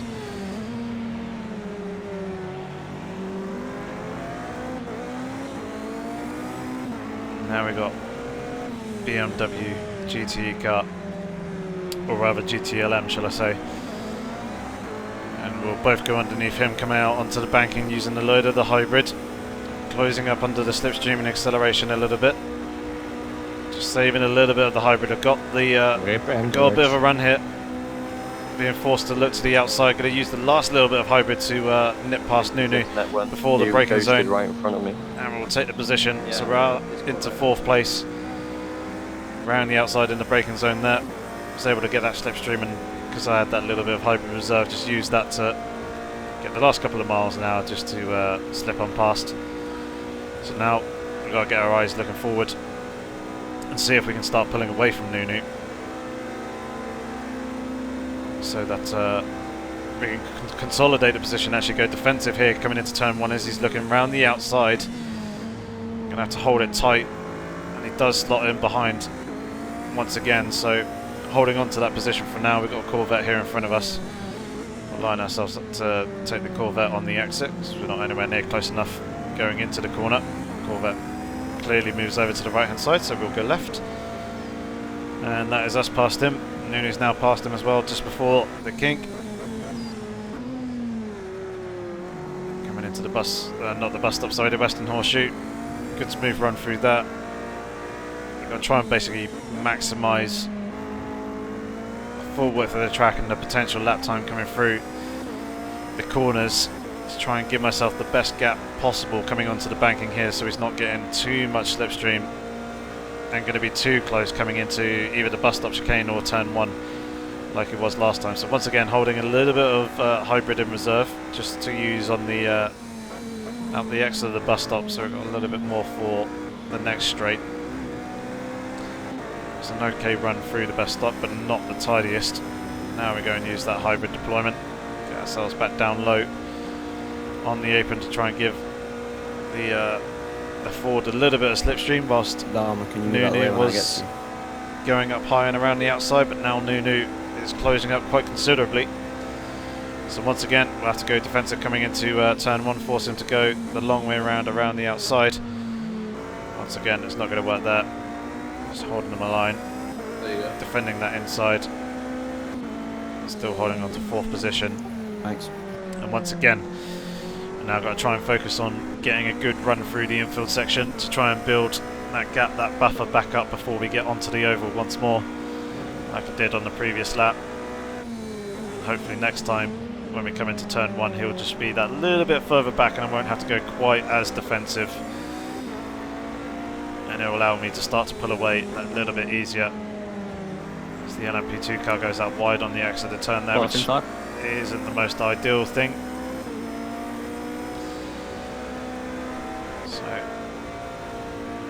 Accelerating away from the corner, once again holding on to some hybrid charge.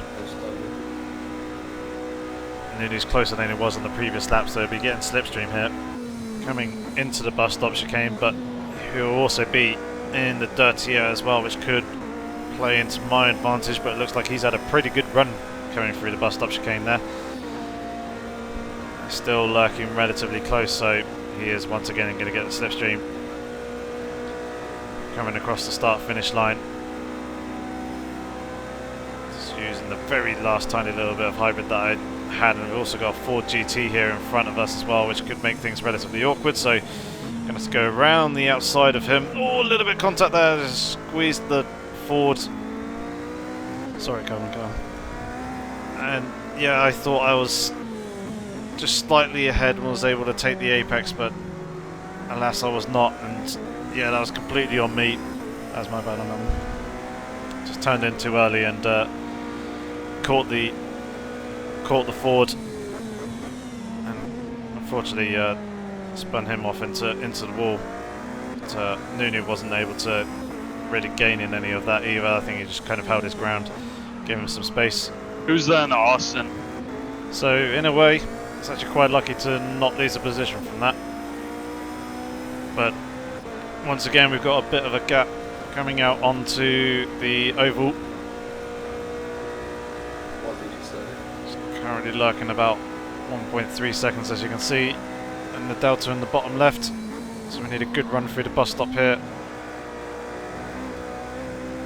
Slightly late turning in, could be a little bit closer on the very first apex, but the second, third and fourth apexes were very, very nice. It's a good smooth run coming off of that, so just a bit more of the hybrid, but not all of it, just holding some in reserve just in case Nunu does start closing up in the slipstream, but he is not close enough this time round, so not going to have to worry about being defensive coming into turn 1. We do have a Porsche on the pit exit lane to the left, but we'll pass that quite easily before it gets out the end of the pit lane.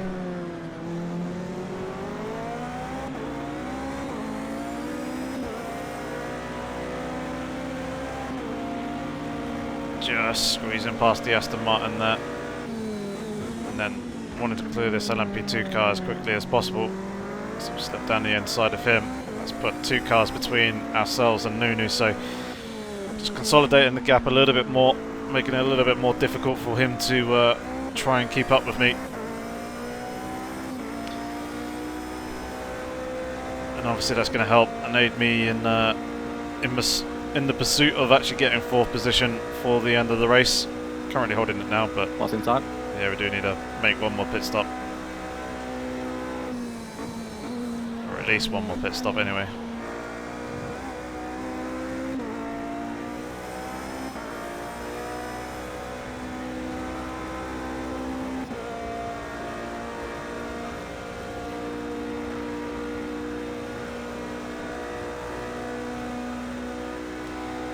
But everything's looking good.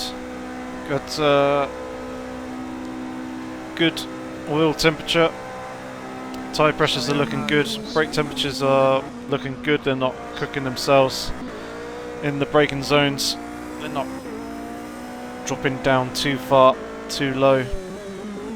And also the tyre temperatures are looking pretty good as well. So feeling very, very happy and pretty comfortable in the car. The car settled down a fair amount from obviously where it was earlier on in the race, and obviously these aren't the tyres that I actually started the race on, but just kind of taking the time to settle the car in a little bit more rather than keep pushing it really did pay some dividends as we're caught up with quite a bit of traffic here. Going past the van, getting an awful lot of oversteer on the exit there of turn 6.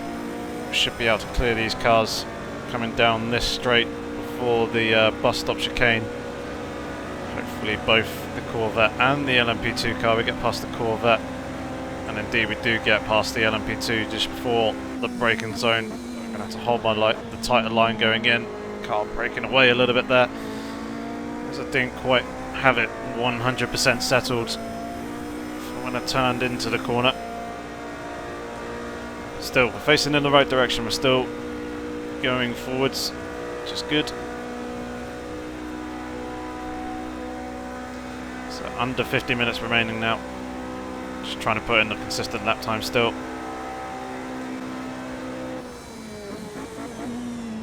It's 130.4, but obviously I had quite a bit of traffic on that previous lap. So that really hurt the lap time there.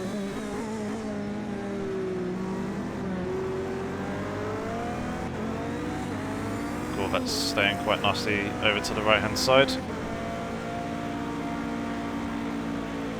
Very, very tight with the Aston Martin once again.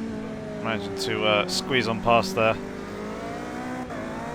I was just kind of getting comfortable with a number of the drivers and actually going around the outside in the kink there. I had seen a number of drivers doing it in the real life Daytona 24 hours. The DPI cars going past GTEs and GT3s there at the kink if the timing was just right.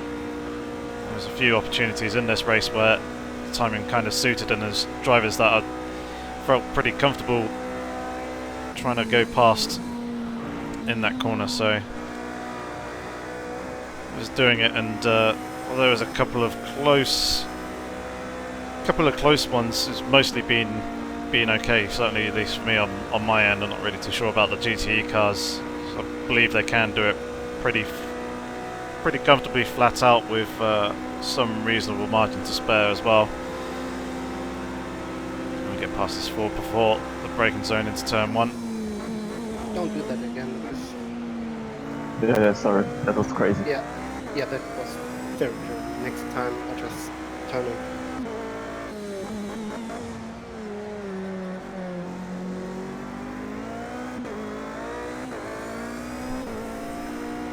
Pretty good start to the lap so far though. I was a 10th up in the first corner. I lost that kind of there in the second corner. You can see the live split to my fastest lap below all the lap times and just above the relative board, but obviously being caught up behind the BMW here coming into turn 6 is going to cost me some time there. We get a good drive coming off, and a little bit of slipstream from an LMP2 out on the banking as well. I've got some hybrid in reserve as well, which we'll use coming up the bus stop to the start-finish straight. Really nice tidy run there through the bus stop. I think all the apexes quite nicely.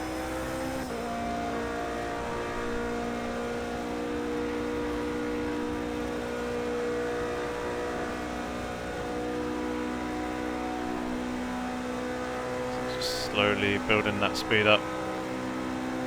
315, 316 at the line there.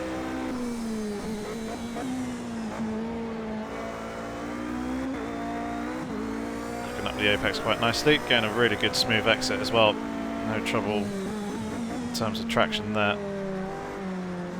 Closing up on Llama.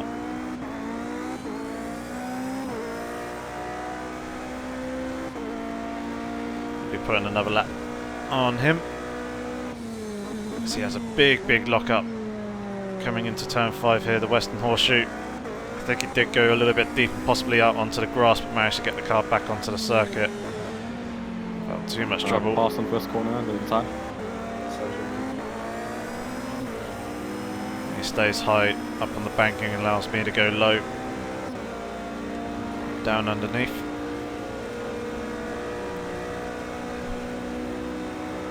Now we're closing up on an MP2 and also a GTE car up in front as well, so just gonna sit on the brake a little bit. Coming into the bus stop here, ran a little bit deeper than I actually would have liked to have done. It's down to front end downforce just being taken away, but in riding the brake going into the corner, I was able to generate a bit more of the hybrid energy, so I'd have a bit more of that to use to try and negate some of the time lost going into the corner. Going around carbon cutter again, coming into turn 1, but not going to trouble him this time round.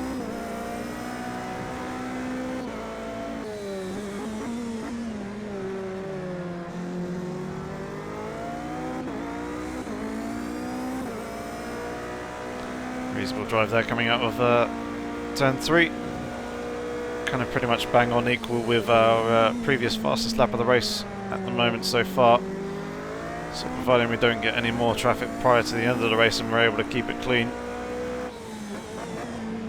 could be able to bang in another 1 minute 28.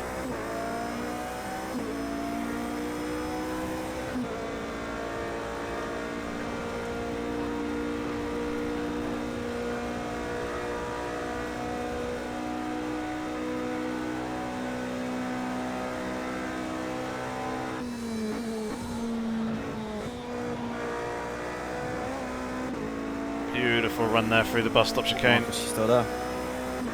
Very nice and clean. Using the rest of the hybrid energy.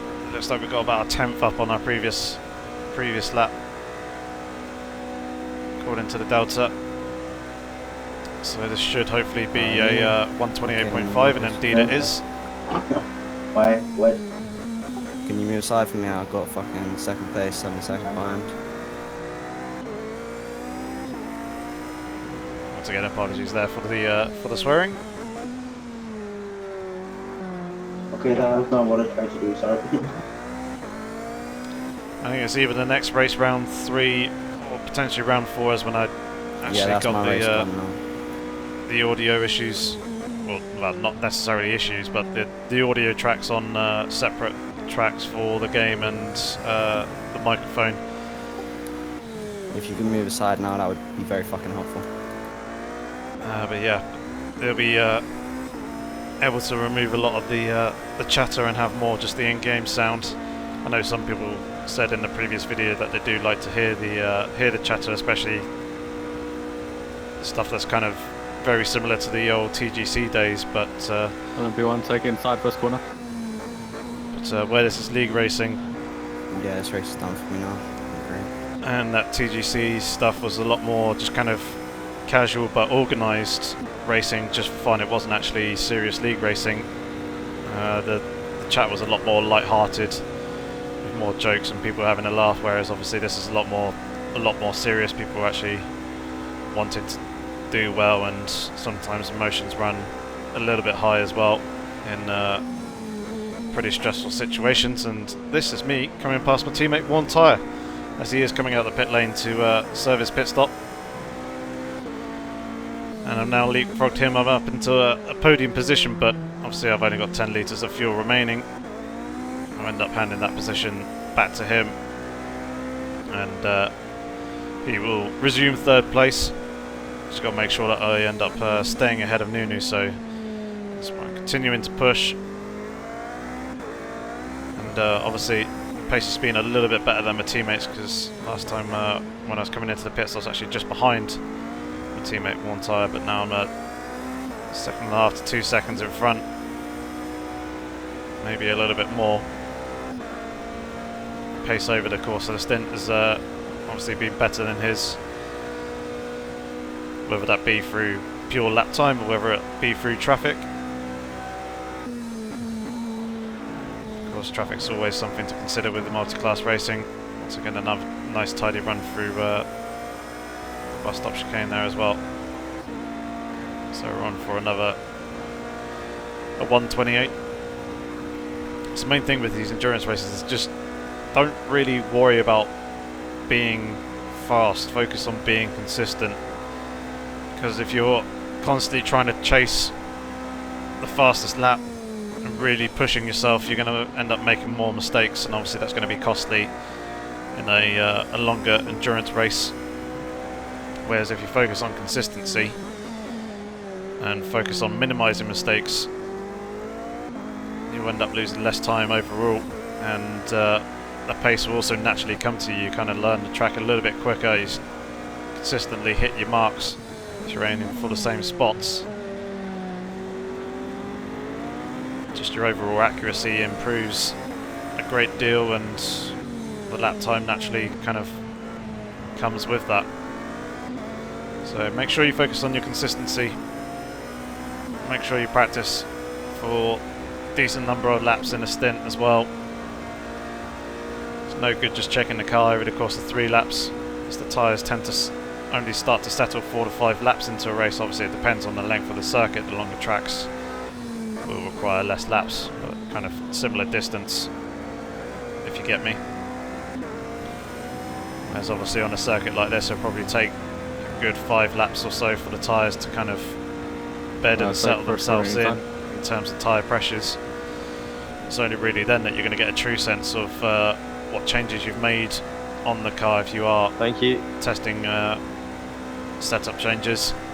See how the car responds to them. So yeah, making sure that you run decent amount of laps in each practice stint, good 10 to 20. It's always a good idea, especially for longer endurance races where you're going to be driving over the course of a decent length fuel stint. You kind of want an idea as to what the tyre wear is going to be like over the course of the race. With these endurance races, I was actually, I think, the night before actually doing the full race distance as well, just to get an idea as to what the tyres are going to be like. Just practicing somewhere between the region of 6 to 10 hours a week for each race, just to get the setup dialed in. Obviously make sure I know the track back of my hand, feel comfortable, and I've worked out a strategy and I know what the or at least have a rough idea as to what the car is going to be doing over the course of the stint. Does the attitude and balance of the car change over the course of the race, or is the tyres going to have some very heavy drop off later on in the stint? Obviously once you have a much better idea, you kind of are able to plan and prepare for various scenarios throughout the race. And obviously make sure you get the strategy nailed down to really push and get the best possible result as well. So quite a serious approach to league racing, even if it is for pretty much nothing other than bragging rights. But as part of the fun and the learning experience, obviously you get very settled in a car, and you kind of get to know it a lot better than just driving it for a couple of races in a like a social lobby or whatever. You actually get a full-on understanding with what the car is capable of, and obviously playing with the setup. You get to see how various setup changes actually affect the handling of the car as well, which is where actually a lot of my knowledge and experience has actually come from, is just playing the game, driving cars for laps upon laps, hours upon hours over over the various years been sim racing. Well, yeah, sim racing since 2012.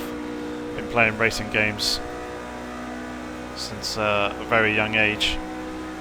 Back when I was about 15, 16, maybe going on to 17, I can't quite remember. Take 2-1 inside. I had my first steering wheel. I can't quite remember if it was a force feedback wheel or not. So I was playing one of the F1 games back then and doing quite long races on that, so I very much enjoyed it. So I got many years of experience, which kind of allowed me to get to the position that I am now. So we're coming up to the back of Carbon Cutter and making contact with the rear of his car. That was just a pretty big mistake on my part.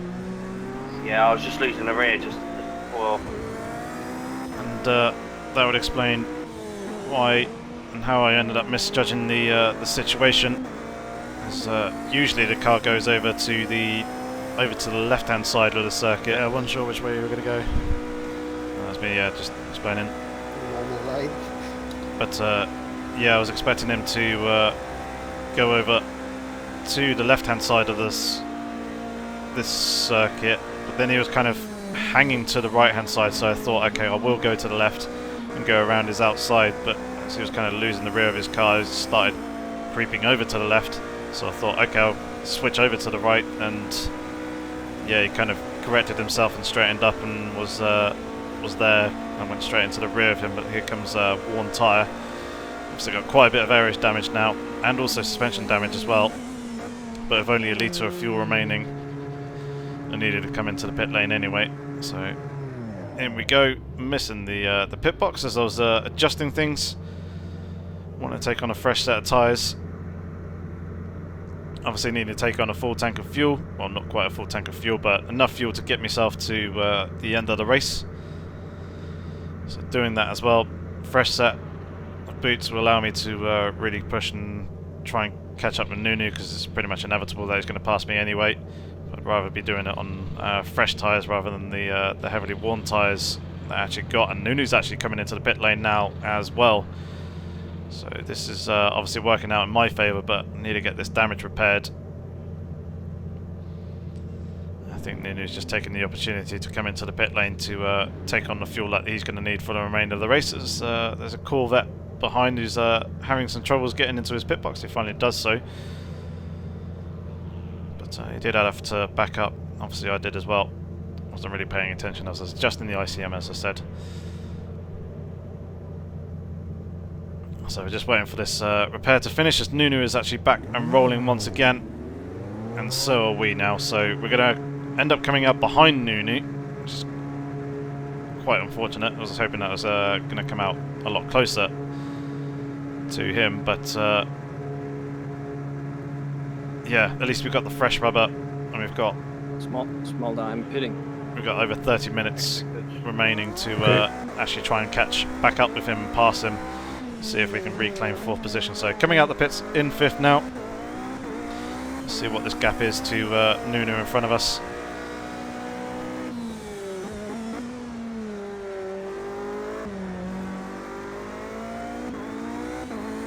And it looks to be about 23 seconds or so at the moment, so got a fair amount of work to try and close the gap down. But we shall certainly do our best. The shadows are starting to get longer as well at various points around the circuit, as the sun is starting to creep a little bit lower towards the horizon, so the ambient and track temperatures are going to start to cool down. But we got all the damage repaired, we got fresh tyres, back out and away. And once again, it's just going to be a series of fast qualifying laps that I'm essentially going for. Try and minimise the time stuck behind traffic as well. See if we can reclaim that 4th place.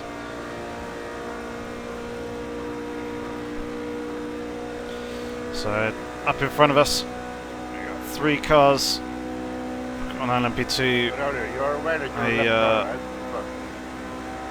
and 2 GTE cars. Actually no, one's a One's a GTE, one's an LMP2 car, which is my teammate. Just catching the grass there at the very edge on the outside. Didn't end up spinning this time round, but was very, very close to running deep off onto the grass. Just about managed to get the car slowed down in time. Just accidentally catching the back of the LMP2 car. Was kind of half-heartedly looking down the inside, coming into turn 6, which isn't the right way to actually go about it. So I'm going to sit behind him just for the moment, just kind of hindering myself. But generally, if you end up pushing another car or making contact with another car, you're generally meant to kind of wait for them. P12, your backlights are broken.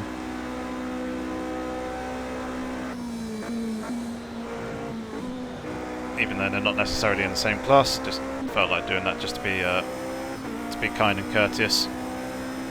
This did feel was very much kind of all my fault for the that bit of contact going into the Western Horseshoe. So now we look to the next car, which is actually my teammate, one tyre. It's about 10 seconds up the road, but also a lap ahead as well. Not on the same lap as him.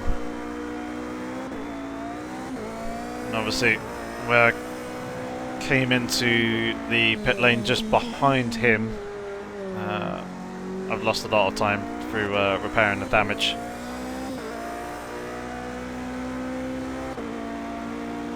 So I need to close that gap back up to him if I possibly can, and obviously continue to try and hunt down Nunu in front, who's still kind of lurking in and around that 23-second mark at the moment. Got some traffic to try and pass though, so I've got to try and get past these guys as quickly as possible to avoid losing as much time as possible. One of the good things is he's also got a 10-second penalty, but I don't know how much of that 10 seconds he will actually be able to claim back off the stewards, as LMP1 car is looking to have a slight moment there with a GTE sweep around the outside of him, coming into the bus stop, really not hanging around at all. He's also a lap down, so he did need to kind of move off the racing line and give that up for to allow me to go through. Even still, I was a little bit aggressive. So, got Porsche GTE. It's going to be the next car. It's Ticklish Picklewickle. Can trust him to hold his racing line, so switch up underneath him, coming out the exit of turn 1. Now I've got 2 LMP2 cars. One's the leader of the LMP2 class, one is also a back marker, but it's moving over to the right hand side, but I'm not going to be able to get past before the kink. One of the back markers moves out of the way quite nicely and allows us both through. Sorry, I had to oversteer. My bad. Which is good, and now there's my opportunity to get past the leader of the LMP2 class.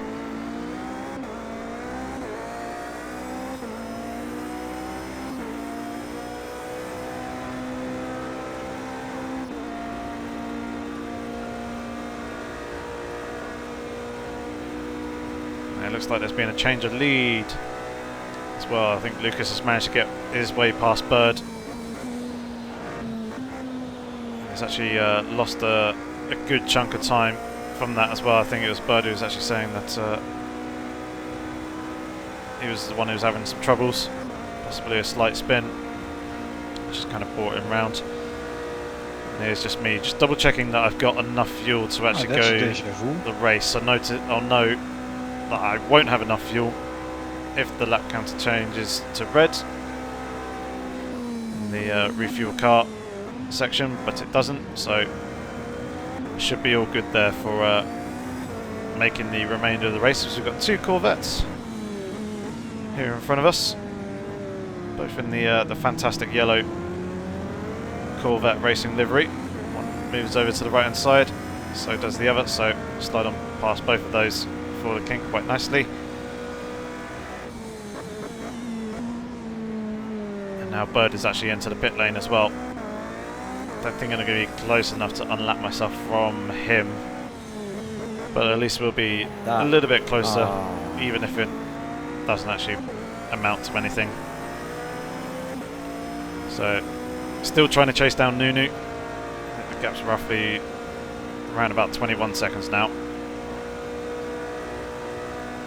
So we've gained a little bit of time in the traffic, but we need to try and gain a little bit more.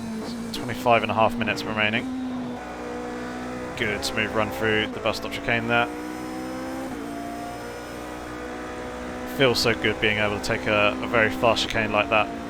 Such high speed, and the car just absolutely sticks and remains very nicely neutral for you.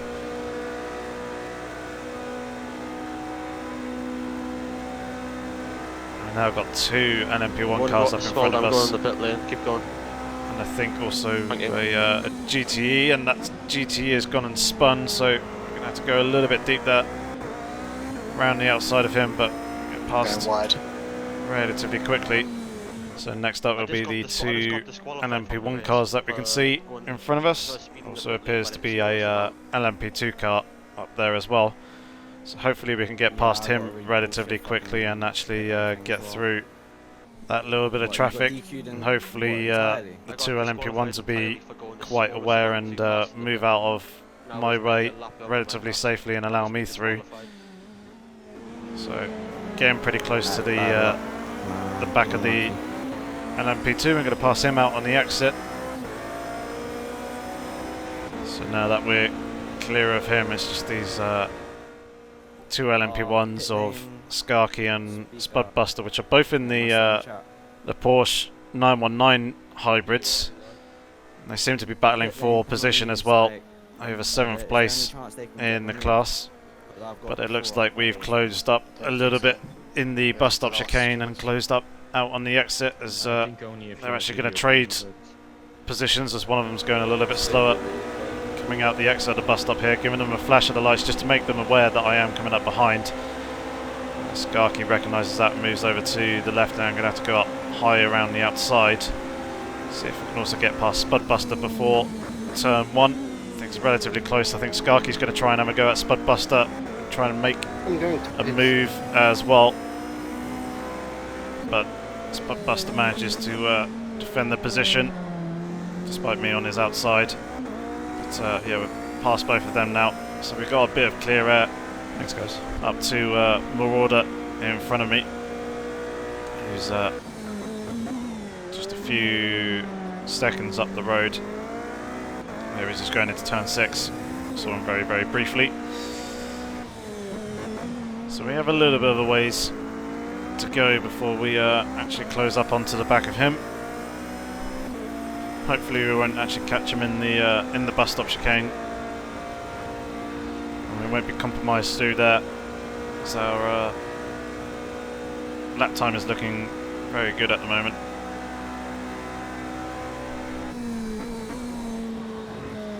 Seems like we're able to carry the full speed all the way through the bus stop there, which is pretty good. Now coming up past, just a slight clip there between the two of us. Sorry Marilla, and that was completely my fault. I yeah, just kind of misjudged that one a little bit and didn't really leave him enough room down at the bottom there. Just yeah, slight lapse of judgment as we're into the latter part of the race. These long endurance races do take it out of you a little bit. There's not so much of a physical thing, because obviously you're just kind of sat in the seat just turning the wheel. Obviously there is some force feedback there as well going on, but you're not being subjected to the G-forces that a real-world driver would do, but you're still getting the same kind of mental strain and the kind of the tiredness from that, and yeah, just focusing on driving for 2 hours and 25 minutes straight with no breaks whatsoever can kind of start to take its toll a little bit in terms of your mental energy and your concentration levels. And that was just a slight lapse in judgment there. Obviously that was much better passing Lindholt in the Ford GT before the before the bus stop. That was almost a good run. It was just a slight bit of over-rotation from the rear in the mid part. So I kind of had to double take it steering into the exit of the bus stop chicane.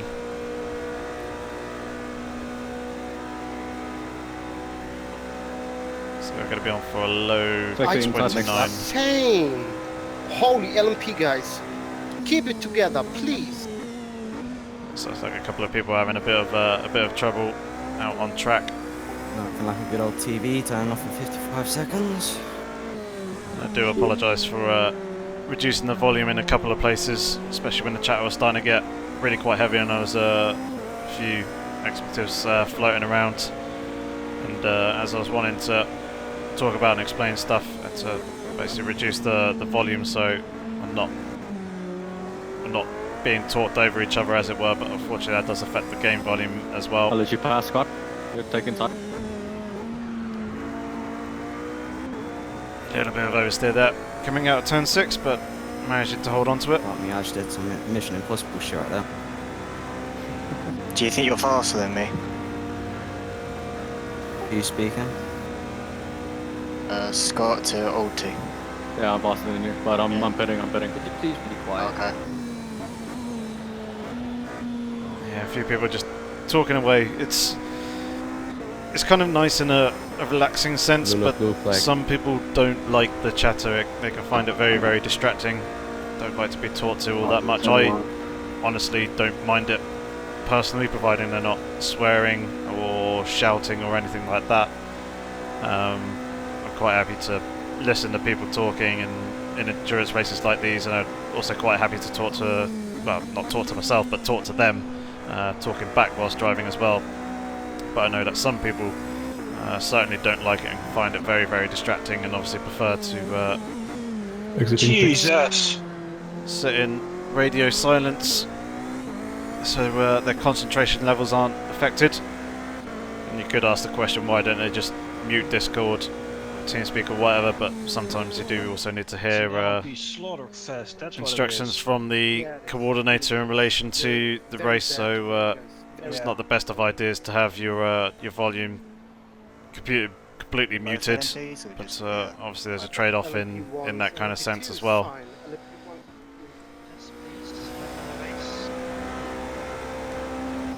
So, actually coming back to the race and the current situation, we can see that Nunu is now on our relative, down in the bottom left. Oh shit. It's just a few car lengths. No worries. Well, not a few car lengths, sorry, a few cars up in front of us. So obviously putting the odd occasional bit of traffic between myself and him as well. Coming up on the red, setting it all. Flying past the Corvette there. Quite a heavy speed, I think he actually lifted out of the throttle there. Coming down the straight. Closing up on Bazanchek, who's in 6th position, so we're about to put a lap on him. So at least got that nice big buffer inside behind. We close up quite tremendously in the first turn. He does let us go through as instructed via the blue flags.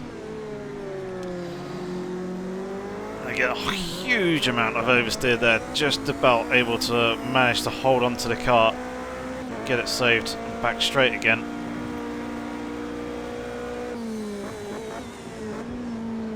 So now, the next car in front of me is Nunu. Very brief split second I saw Nunu flash and turn into turn 6. He's a good few hundred metres up ahead of us. He's closing up on an LMP2 car as well. He's also got a teammate not too far up in front of him who's actually battling for the race lead between himself, Lucas and Bird. Bird currently leading at the moment, but all three of them within about a second and a half. So it's very, very close battle for the race lead and those podium positions. But I'm not really going to be able to cash in on that, because I'm over a lap ahead behind the race leaders, and instead hunting down 4th position, wanting to get that by the end of the race. Getting a bit of oversteer there coming out the exit of turn 1, really pushing the car a little bit.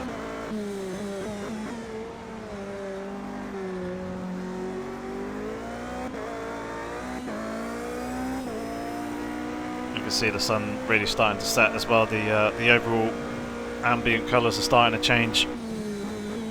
Things are getting a little bit more yellow in there. You can see the sun starting to creep down towards the horizon as well. So that's going to affect the visibility in a couple of places around the circuit. It's also going to affect well, more importantly, it's going to affect the ambient and the track temperatures, as well as the banking sections like this here will be a little bit cooler than those that are still in direct sunlight, even though you don't really kind of need much grip and cornering power for the banking. It's not really an issue there. It's just a couple of other places around the circuit, but a couple of corners are actually kind of now in the shade of the massive great big grandstand. That's here at Daytona along the start-finish straight. So there, things are going to change in terms of track temperature, and that's going to affect the grip levels as well.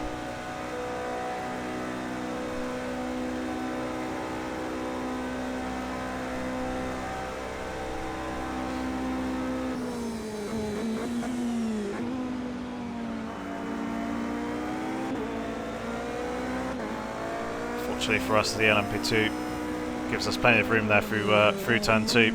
I was going to be happy to sit patiently behind through that corner and then use a short spurt of hybrid in towards the braking zone for turn 3, but he moved over to the left and facilitated the pass there, so that's very kind of him.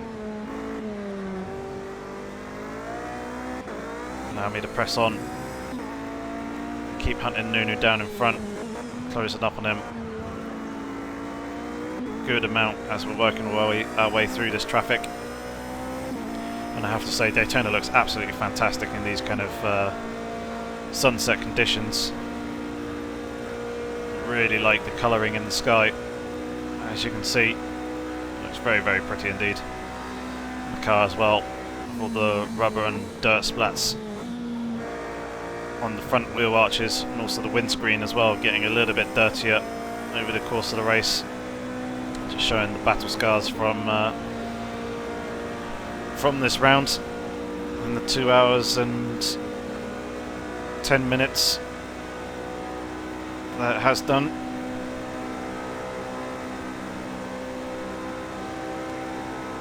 Now it's just over a second between myself and Nunu. Really going to start applying the pressure now. 13 minutes remaining. He'll be able to see that I'm closing up in behind him. So we need to start thinking about where he can defend if he wants to hold on to that 4th position, but he does also have that 10-second penalty as well, as I mentioned earlier, but I'm not too sure how much of those 10 seconds are actually from track limits, how much is from the in-game formation lap that he can potentially claim back from the stewards after the race. Obviously, I'd much rather do the passing on the track, and he's made a quite big mistake there in turn 6, which is allowing me to get to his inside coming onto the banking, but I know that with that GTE car there coming up in front, he'll just end up boxing me in. So I decide to hesitate on the hybrid, not actually go for it to slot in behind, and instead I'm just going to follow him through the bus stop chicane instead, just for the moment. He's gone a little bit deep there out on the exit, which is going to give me a slightly better run off. He's going to use the hybrid a little bit earlier than I am. I've used a chunk of hybrid, but I still got some to spare as well. I've also now got the slipstream coming up above him, the M6 there, kind of down low. Did need to move up to allow Nunu to come up and pass at the same time.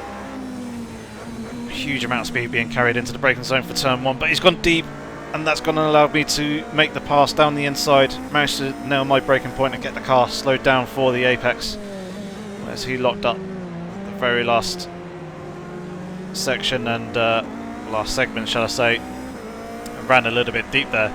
We've now actually got Lucas and Bird just in front of us here, battling for position as well. So this is a slight dilemma. Warntire's now actually got the race lead and actually has a pretty healthy gap to these two guys of about 3 seconds or so.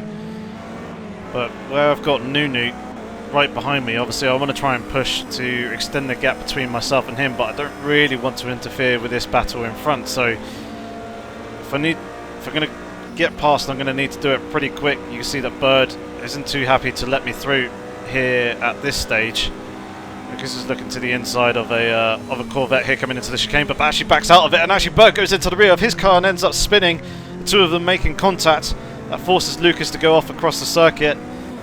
Obviously Bird with his half spin, that's allowed me to slide on through. I've now gotten past, and actually Nunu's got caught up behind Lucas as I got the better run coming off of the bus stop chicane. Was able to use a load of the hybrid. I'm going to use some more of the hybrid now to try and stay ahead of Lucas, because what I want to do is try and focus on my lap times here, just trying to eke that gap out away from Nunu and basically hold on to this 4th position, as Lucas isn't really under threat from Bird anymore. I felt that he didn't really need to come through there. I'm going to slide on past this this LMP2 car, which seems to have some trouble in and around turn 1 somewhere. And yeah, you can see that we've already managed to eke out a bit of a gap to the 2 guys behind us. Nunu is still stuck behind Lucas at the moment, so this is helping me and working very nicely into my hands, where I'm able to extend this gap and consolidate on 4th position. Make sure I actually get it locked in as we're into the final 10 minutes now as well. The sun is continuing to creep even lower in the sky.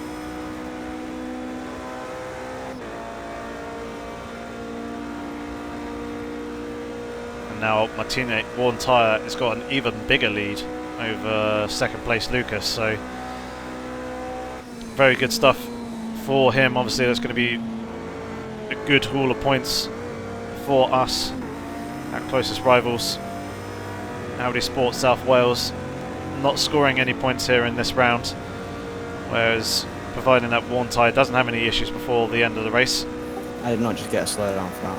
he will be taking the full 10 points, and I'll be picking up 5 points for getting 4th position. So another 15 points be added to our team, to see what it does in terms of the driver standings. We'll also get the team standings updated as well after the round.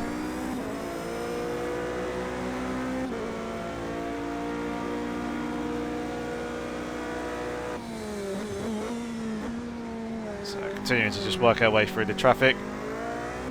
Still, the sun getting even lower in the sky. Try not to mention that too much more now. I mentioned that like the last 2-3 laps on the trot. The floodlights starting to come on as well. And light up the bowl here that we have here at Daytona. Very impressive looking track in the night in these kind of conditions. As you can see, absolutely fantastic colouring in the sky. Looks very picturesque. It makes for an interesting challenge as well with the changing temperatures. Although they are quite slow and gradual with the time acceleration that we have here, which is quite nice. It's not like there's a massive, great big change in terms of temperature in a very short space of time. Exciting pits. So now just continuing to push on and see if we can keep setting very fast lap times as we dive down the inside of one of the LMP2 cars that was just coming out the pit lane there. Now coming into the braking zone of the Western Horseshoe, hooking up the apexes very nicely.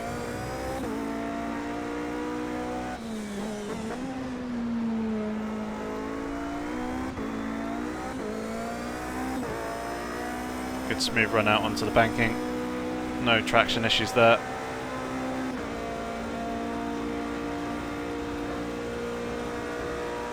Teammate and warm tyres about 7.5 seconds up the road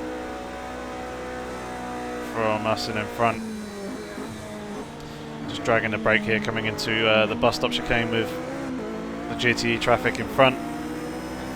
Allow me to get a good run coming out the exit and use a decent chunk of hybrid to bring ourselves back up to speed.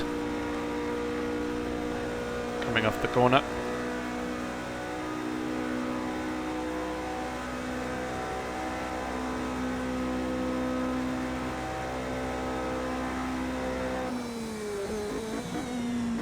You just fucked up my race. Don't you want to take inside? First turn.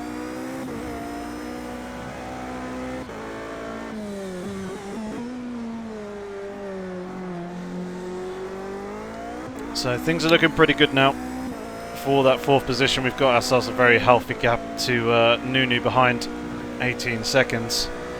It's obviously being caught up behind Lucas and struggled to work through the traffic as quickly as I had.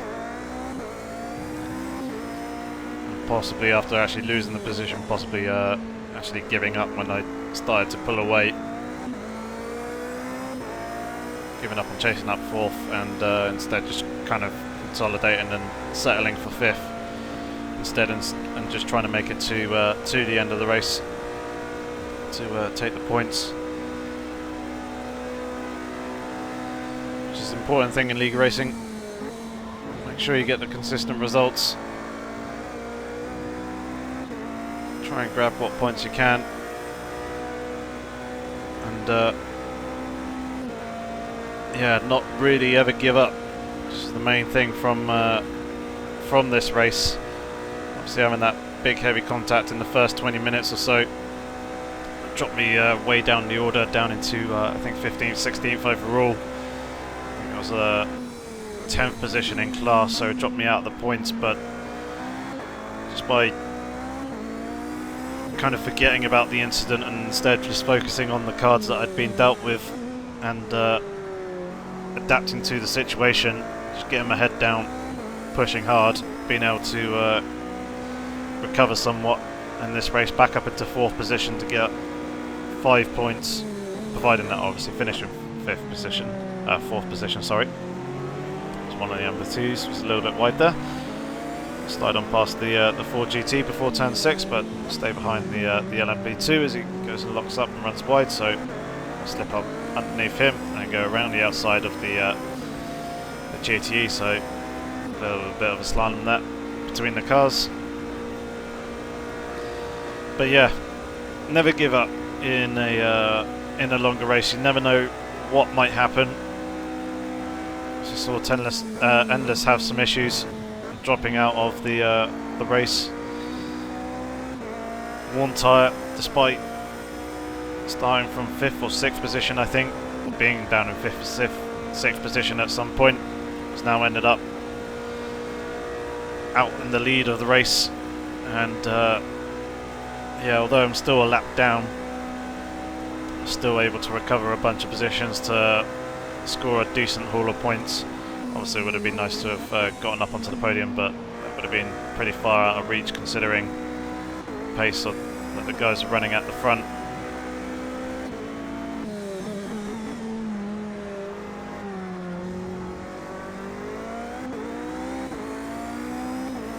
So at the moment, still pushing relatively hard, just trying to go for nice, good, consistent, quick laps.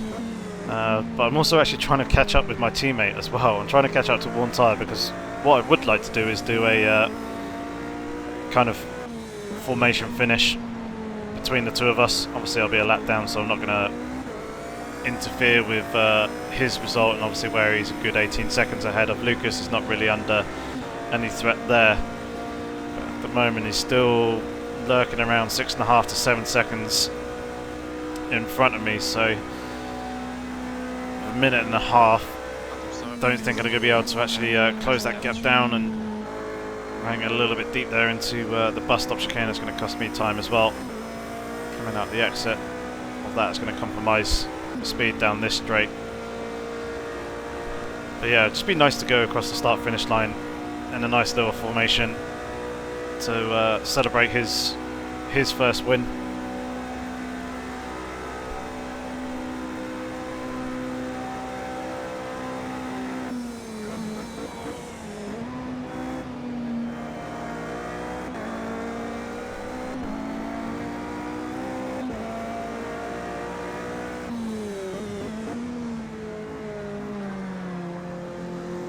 around the outside of the BMW that. Through turn 3. One way up on the oval for us. And I was just saying to Warm Tide to just slow down on the oval and wait for me.